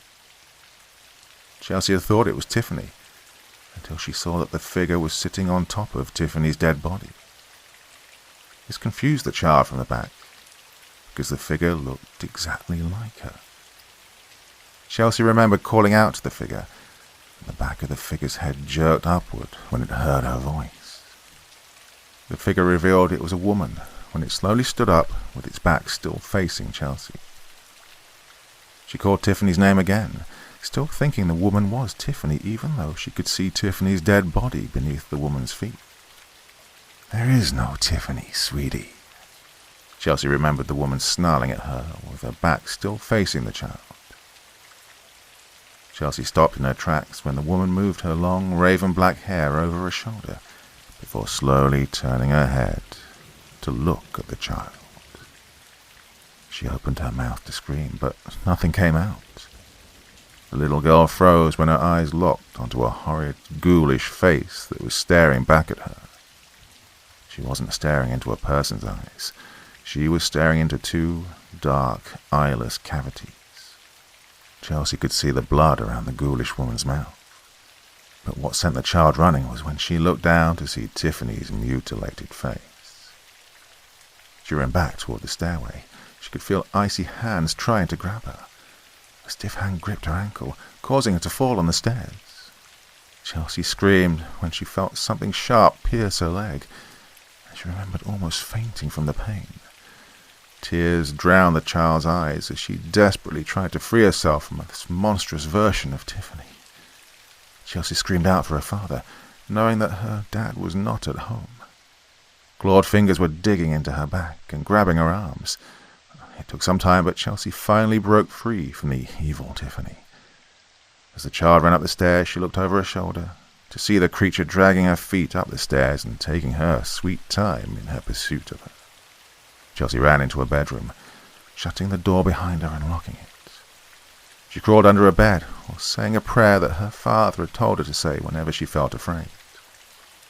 The bedroom door rattled on its hinges. The rattling morphed into banging, and soon the banging turned into full-blown ramming. Chelsea was in a fetal position beneath her bed, with her face buried in her hands. Her door shook so violently that she thought it was going to fall off its hinges. Chelsea thought it was all over when her door stopped convulsing. She heard nothing for a few minutes, but then her door slowly opened. It opened as if Chelsea hadn't even locked it. She remembered hearing the evil Tiffany singing a lullaby when she stepped into the bedroom. Her voice sounded deceivingly soothing. It echoed throughout the dark bedroom like a haunting wind. Now, Chelsea never saw it, but she could hear the doppelganger crawling up the bedroom wall while still softly humming. She heard the evil Tiffany crawling closer to the bed, and then she heard her father shouting out to her in the hallway. Chelsea wanted to warn her father, but she couldn't speak while listening to the sound of hands and feet clawing across her ceiling, a few feet above her bed. She heard hissing, and then she heard gunshots. There were 6 shots. Chelsea saw a body drop to the floor beside her bed. And the little girl had run into her father's arms, thinking it was over. But that healthy fear had returned to Chelsea when she saw the evil Tiffany alive again, wandering throughout the house with the dead aimlessness in her walk. Hannah had never seen a human body being eaten. As she stared at the monitor, she watched as the evil Tiffany crept into the kitchen while chewing on something. When Hannah looked closely, she could see that the doppelganger was chomping on Tiffany's ear. Tim couldn't look at the security monitors anymore. His stomach flipped after he saw the creature feasting on Tiffany's body near the front door. While lost in thought, he couldn't understand what these doppelgangers were or where they'd come from. What disturbed him the most was that you couldn't kill these monsters. It seemed like all the bullets in the world couldn't save you from a doppelganger. Tim witnessed that fact firsthand. A loud noise snatched him out of his anxiety daze, and That loud noise came from Tim's phone. You have the loudest ringtone in the world. Hannah fussed at her father after his ringing phone caused her heart to hop into her throat. Hannah cracked a slight smile, even though the ringtone rattled her nerves. "Sorry, sweetheart." Tim kissed his daughter's forehead while hastily removing the phone from his pocket. It shocked Tim when he saw who was calling him. His ex-wife, Megan, rarely called him, and something felt wrong. When Tim answered his phone, he couldn't say a single word because his ex-wife spoke so rapidly. "Tim, honey, I need your help." Megan's whispering words bombarded Tim's ear. Now, when your ex-wife calls you honey, it means she's in serious trouble. "I was trying to reach you. I went to your house, but you weren't there. Something was in your basement, and it chased me out of the house." Megan sounded out of breath while whispering through the phone. "Where are you?" Tim asked his ex-wife while standing up from the sofa. "I'm in my car, parked in front of your brother's house." Megan swallowed hard. "The front door's open. I can see a woman crouching in the doorway. I think she's looking at me." Now Tim broke into a full-blown sweat when he looked around at the security monitors to see the evil Tiffany lurking toward the doorway. He could see the doppelganger fixating its eyes on something else. "I went to your house and your door was open. I went inside. I heard banging coming from the basement." Megan's voice shivered behind her words.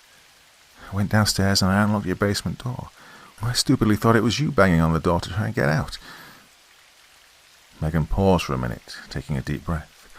"I opened the door, and this tall anorexic man chased me up the stairs. I think it was a man. It looked like you, if you died 30 years ago and came back. Richard was in the house with me. He tried to protect me, but you this monster that looked like you killed him. It grabbed Richard and it ripped out his throat. I tried to save him, but it was too late. I had to get out of there." Tim held the phone for a minute after his ex-wife told him what had happened to her husband. He wanted to tell Megan to stay in her car and wait for him, but he didn't really know what to do. His thoughts were misfiring. He was safe in the underground bunker, and the thought of leaving it to help his ex-wife, it harassed him. Gary could hear a woman's voice emerging from Tim's phone, and he knew it was his brother's ex-wife, Megan. There was something wrong, but Gary couldn't quite figure it out. "I'm afraid." Megan kept gulping between her words. "I got out of my car, walking to the back of the house." Tim bit his tongue after his ex-wife told him she was walking to the back of the house. He didn't want Megan to enter because he knew about the danger waiting for her inside. "That woman I saw crouching down in the doorway didn't see me. She turned around and went back into the house." "Who was that woman?" Megan's whispering wavered from walking swiftly and talking at the same time. "Look, that woman you saw is dangerous. It's the babysitter's doppelganger," Tim tried to explain. "Now listen to me. Go to the back of the house, but don't go inside. I'll come out to meet you. Stay as quiet as possible."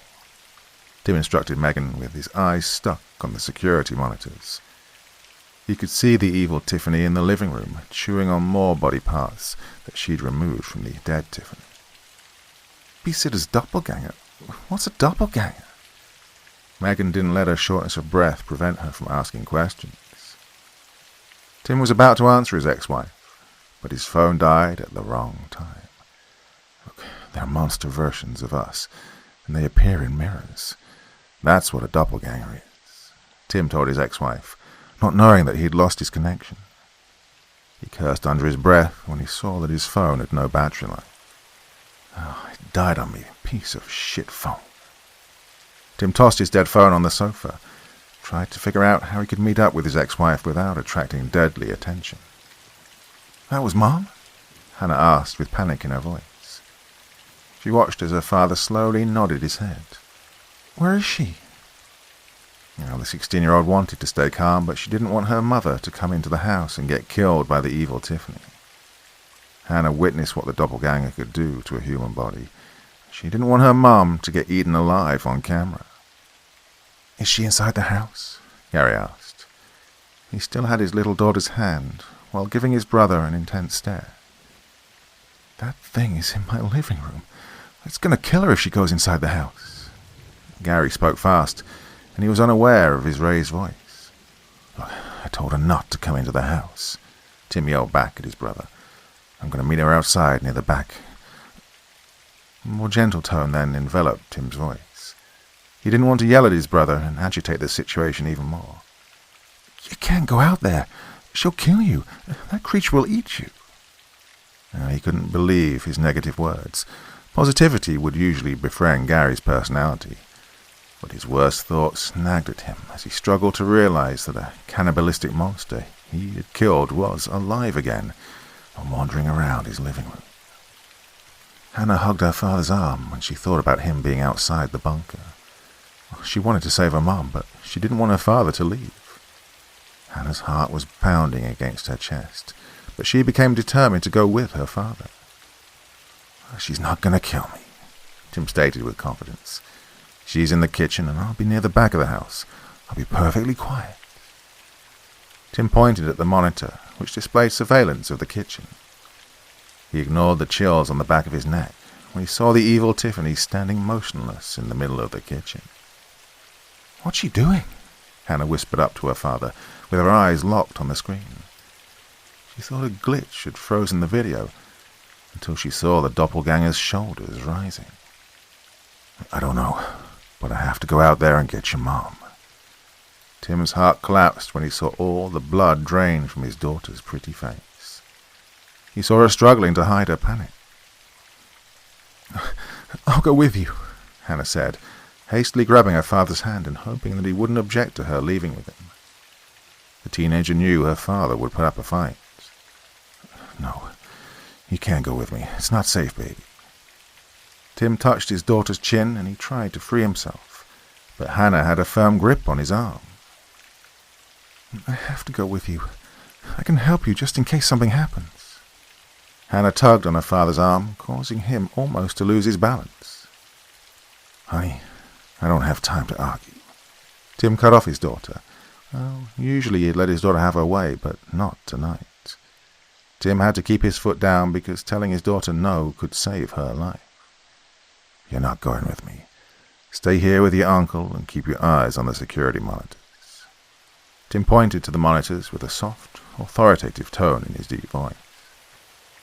Gary held his little girl in his arms, and he watched as a brief argument ensued between his brother and his niece.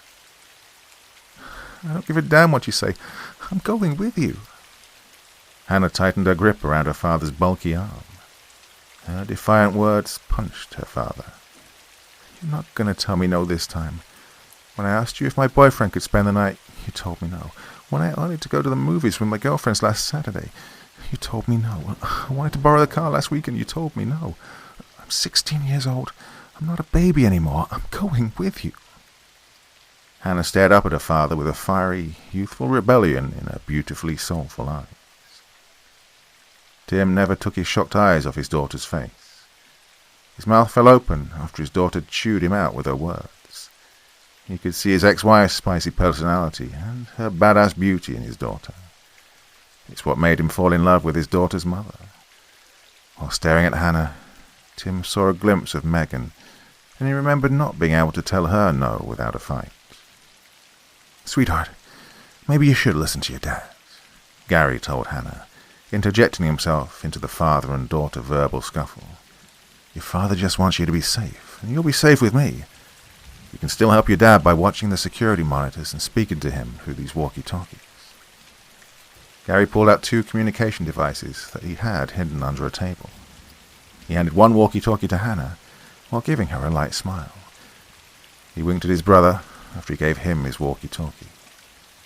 He knew that he'd saved Tim from his daughter by calming her down. I want to go with you, but since my uncle wants me to stay, I'll stay. Hannah had a tremble in her voice that would appear every time she glanced around at the security monitors to see Tiffany's doppelganger lurking around in another part of the house. Daddy, I'm scared. Hannah turned back around, throwing her arms around her father. I don't want you to get killed. Hannah tightened her arms around her father's waist while gazing up at him through her teary, indigo-green eyes. Well, the teenager kept imagining the evil Tiffany killing and eating her father on one of the security monitors. She tried to knock the gruesome image out of her head. Hannah wanted to stay positive, but she kept thinking about her father's doppelganger, how he had tried to eat her face. Everything's going to be fine. Tim kissed his daughter on the forehead. We have walkie-talkies, thanks to your uncle. We can still communicate with each other. I'm going to go get your mum, and all you have to do is keep your eyes on the monitors. If you see her getting close... Tim paused for a minute, pointing to one screen which displayed the monster crawling across the kitchen floor. You just let me know on the walkie-talkie. Just hold down that button on the side and tell me what's going on. You'll be my lookout. Tim smiled down at his teenage daughter while caressing her chin. He smiled at how his daughter reflected him in the way she dressed. He called her the girl with the dragon tattoo because of her gothic lace dresses and her black leather skirts. Tim studied how the ring in his daughter's nose, the hot pink streak in her hair, and her skull earrings accentuated her exotic beauty. You think you're not a baby anymore? Oh, guess what, little lady? You'll always be my baby no matter what, Tim told his daughter before leaning down and kissing away a tear on her cheek. He gave Hannah another long kiss on her forehead before slowly turning to make his way toward the bunker's door. Hannah's arms fell beside her slender waist after she let go of her father. She swallowed a few of her tears while turning around, unable to watch him leave the bunker. Hannah would gasp hard whenever she'd attempt to stop herself from crying. The teenager brushed her hair behind her shoulders, and she cleaned the water out of her eyes before surveying the monitors. Hannah would still have time to see her father leave because there was a camera above the bunker's door. Her eyes fell on the screen that showed her mother brushing dirt off her dress and jacket while standing on the backyard deck, patiently waiting for her father. Hannah stroked her fingers across that security monitor that showed her mother, and she prayed for a miracle when she saw the evil Tiffany on another screen, creeping back into the house's living room. The monster had an arch in her back, and she kept her head twisted to one side. Hannah took her eyes off the monster when she felt small fingers easing into her palm. A smile formed across her lips as she glanced down to see her little cousin Chelsea standing beside her. Hannah knew that the little girl was trying to comfort her, and she wrapped her arms around the child, thinking of Chelsea as the little sister she'd always wanted. Please, be careful. Don't make me a father of two girls instead of one, Gary whispered in his brother's ear while giving him a powerful hug with his arm embracing the back of Tim's neck. Tim affectionately tapped his brother on the chin with his knuckles. I'll be back. Just take care of her while I'm gone, Tim whispered back to his brother before patting him on the shoulder. He was about to turn the door when he froze as his brother pulled out a small .22 caliber revolver he had tucked in the back of his jeans. What the hell am I supposed to do with that? Tim gave his brother a nervous smirk. You shot her 6 times as you came back from the dead. A gun can't save me. There was a certainty in Tim's words as he shifted his eyes between the gun and his brother's face. Just take the damn gun. Gary took hold of his brother's hand before slapping the gun into his sweaty palm. But I didn't shoot her in the head, so you can try doing that. Gary chuckled a little, but he only chuckled to calm his nerves. He gave his brother one last hug, and he watched as Tim looked at his daughter for the last time before slowly opening the bunker's door, disappearing into the darkness behind it. Gary hated watching his brother disappear behind the door, and he hated bolting the bunker's door, not knowing if his brother would ever return. Tim stood in a long, dark corridor, and his breath got stuck in his throat after he heard his brother secure the door behind him. There was no turning back. All Tim had was a small caliber gun and a walkie-talkie. He also had his instincts, which would hopefully save his life. Tim began his journey down a long underground tunnel that would lead up to the house's basement. Tim was about to test his walkie-talkie, but before he could speak into the device, his daughter's soft voice emerged from the receiver, causing him to flinch a little. Dad, can you hear me? Hannah's whispering voice vibrated the walkie-talkie. Yeah, sweetie, I can hear you, Tim replied to his daughter while trying to hide the tremor in his voice. Is Mom still at the back of the house? Tim whispered into the device while listening to his footsteps echoing up and down the dark tunnel.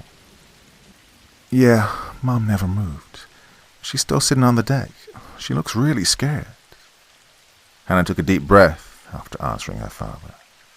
Well, I don't blame her. I'm scared too, but I've got a good feeling about this. Tim tucked his brother's gun into his waistband while holding the walkie-talkie in front of his lips. Where's the monster? She's still in the living room? Tim didn't want to think about the cannibalistic creature lurking around his brother's house, but he needed to know her location for his safety and the safety of his ex-wife.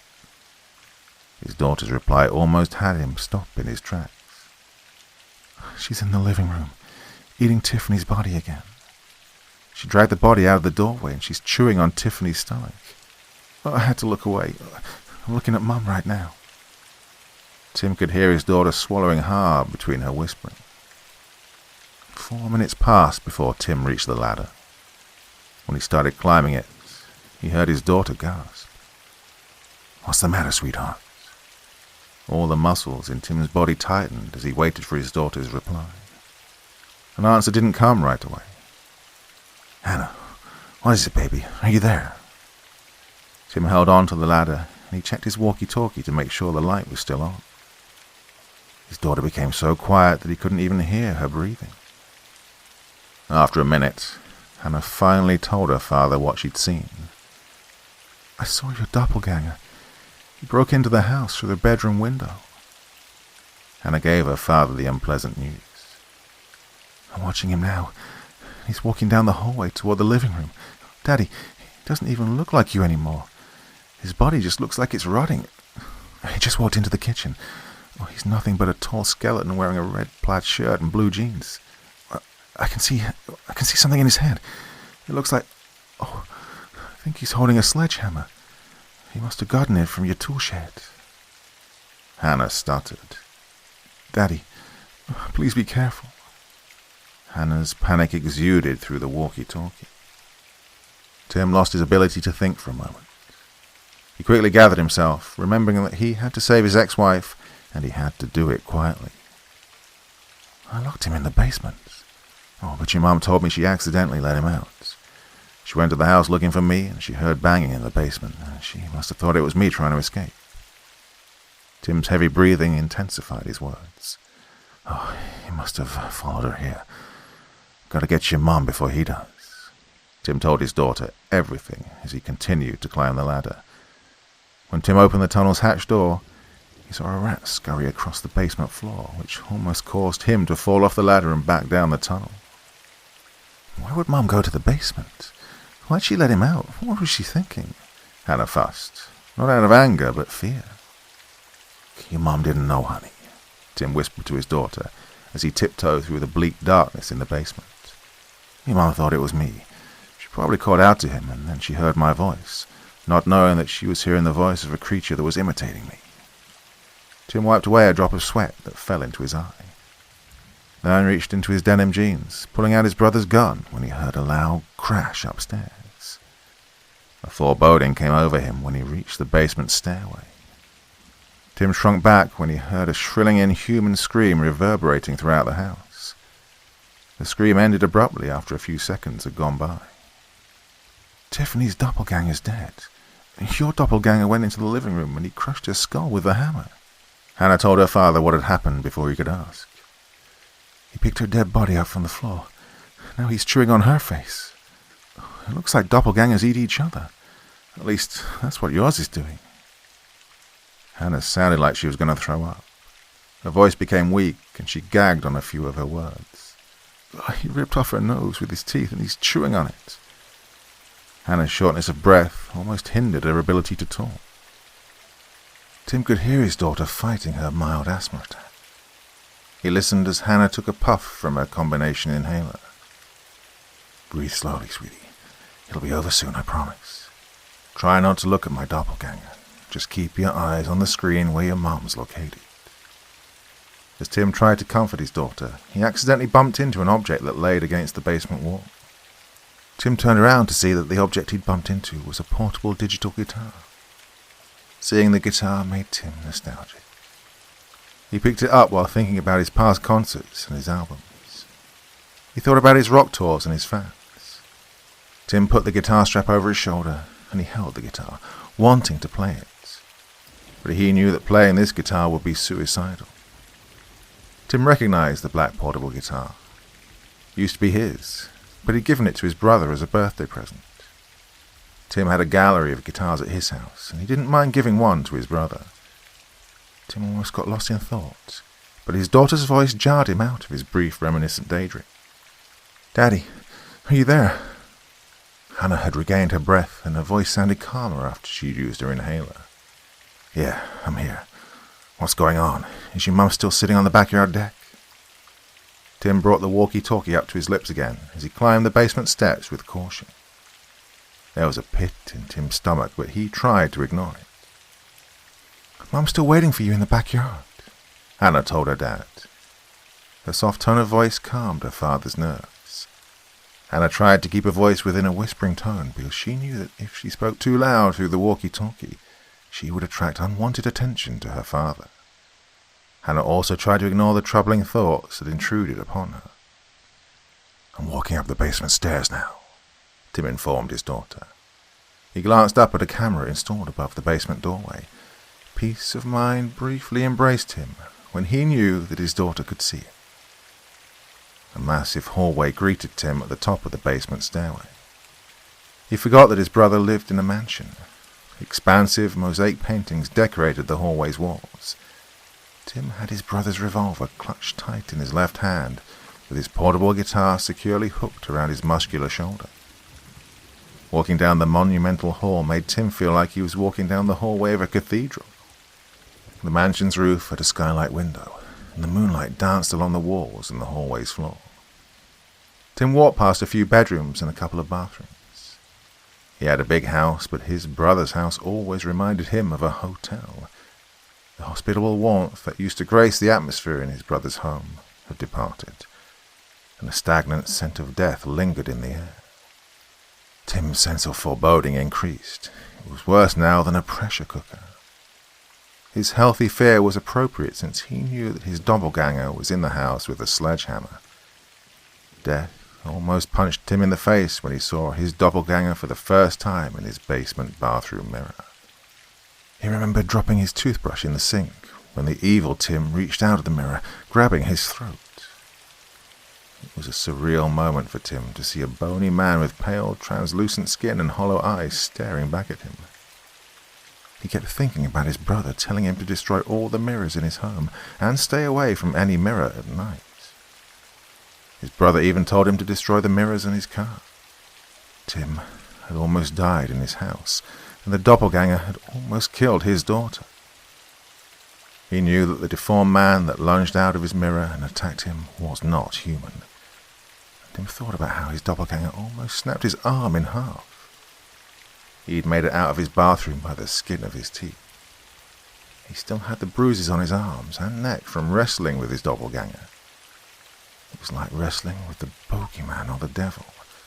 The pain of being hurled into his bathroom wall still radiated through Tim's psyche. He also reflected on what his doppelganger had whispered to him after knocking him into the wall. "There's not enough room in this world for both of us." The monster had hissed those words into Tim's face as he lifted Tim from the floor by his throat. The only thing that saved him was his daughter rushing into the bathroom when she heard the commotion. Tim had to rescue his daughter. He watched the creature grab his daughter's face with his claws around her small chin.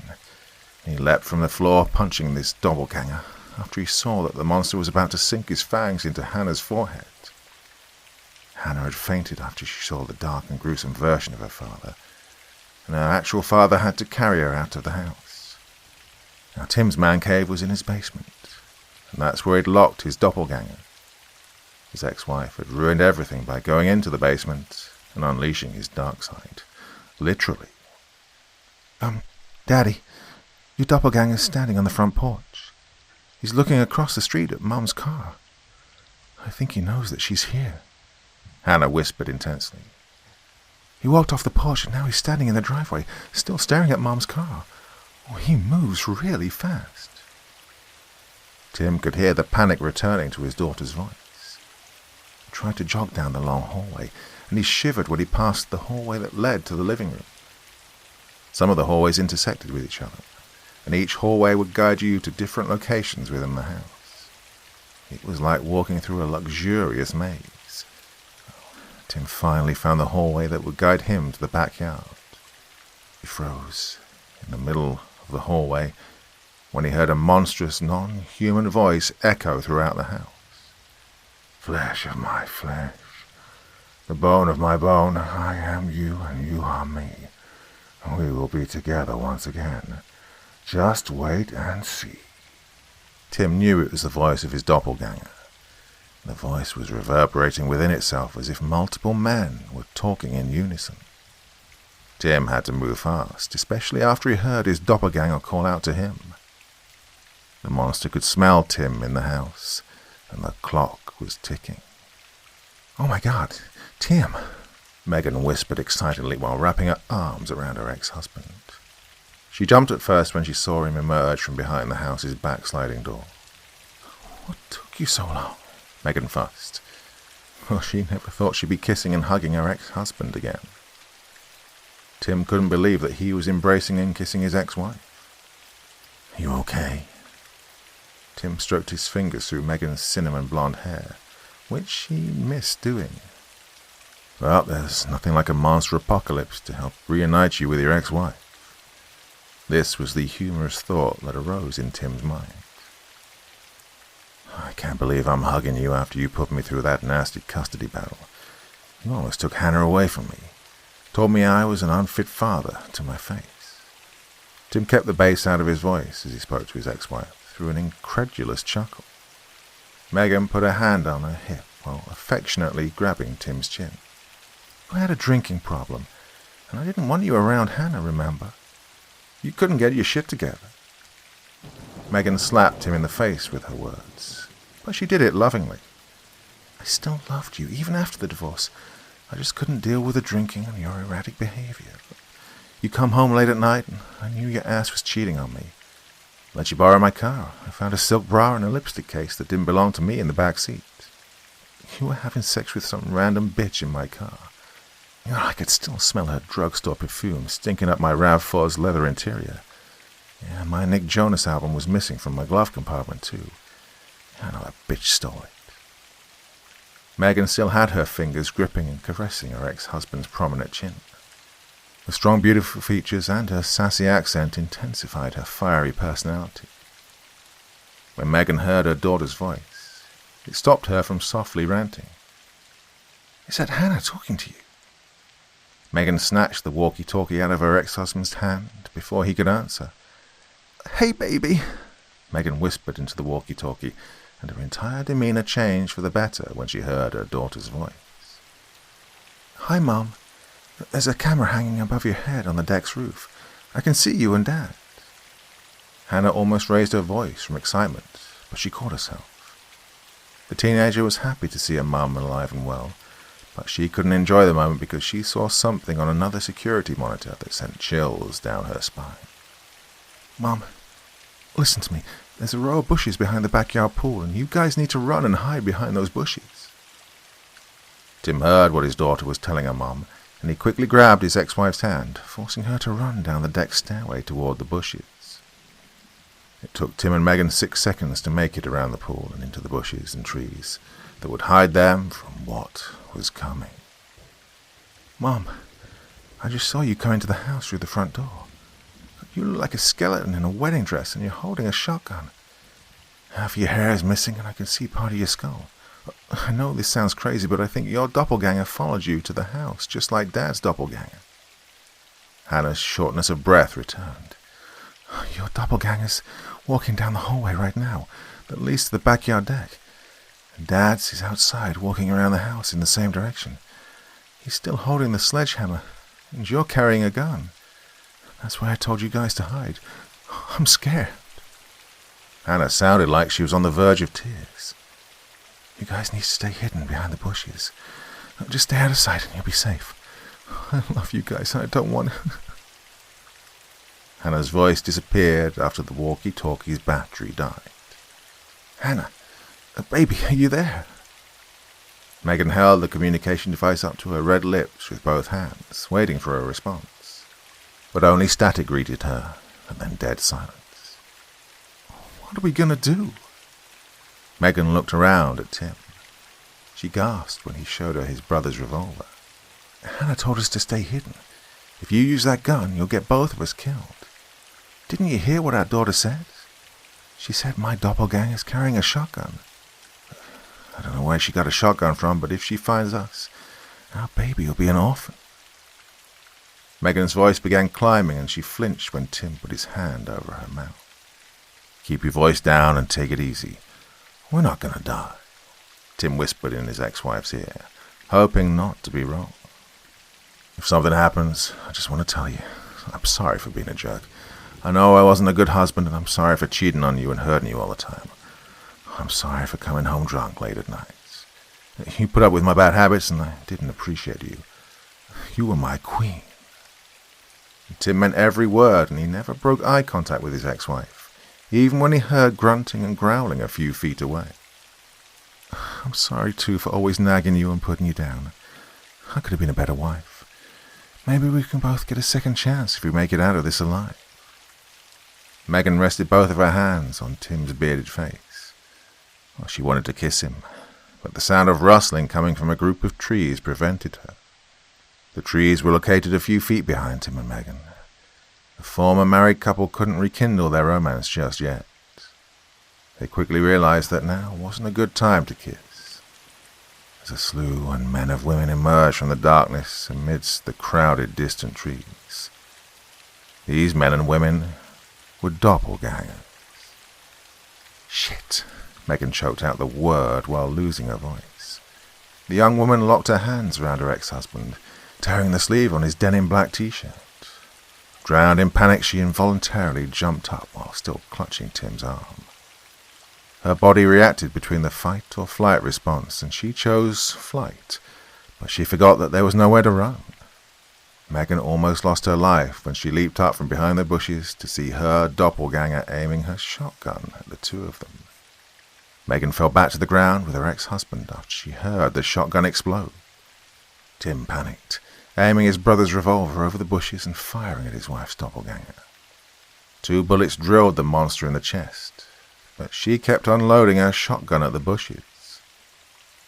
Megan screamed when she saw a bullet slice through the ground an inch away from her high-heeled shoe. She never let go of her ex-husband, and her wide eyes froze on the gang of doppelgangers marching toward them from behind. Some of them still looked semi-human, while others looked like diseased corpses in civilian clothing. Megan saw herself and her ex-husband getting beaten to death by the demonic mob. She watched as Tim began shooting at the doppelgangers, but the bullets weren't taking them down. Megan surrendered to her fear, grabbing her ex-husband by the arm and forcing him to run. The two of them ran out from behind the bush.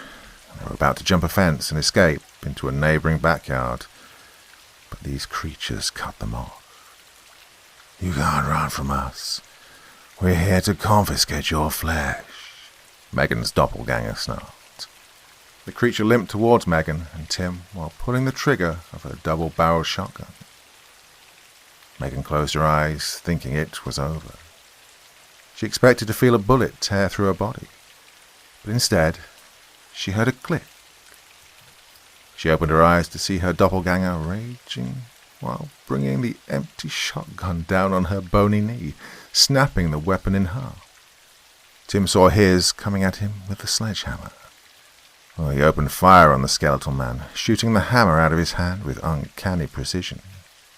Tim surprised himself with his excellent aim, but he couldn't revel in his marksmanship for long. The doppelganger growled at Tim before lunging at him. Tim tried to shoot the monster again, but he was out of bullets. His desperation for survival forced him to use the gun as a hammer. And when the creature grabbed Tim's throat, Tim nailed the monster in his bony jawline with the butt of the gun.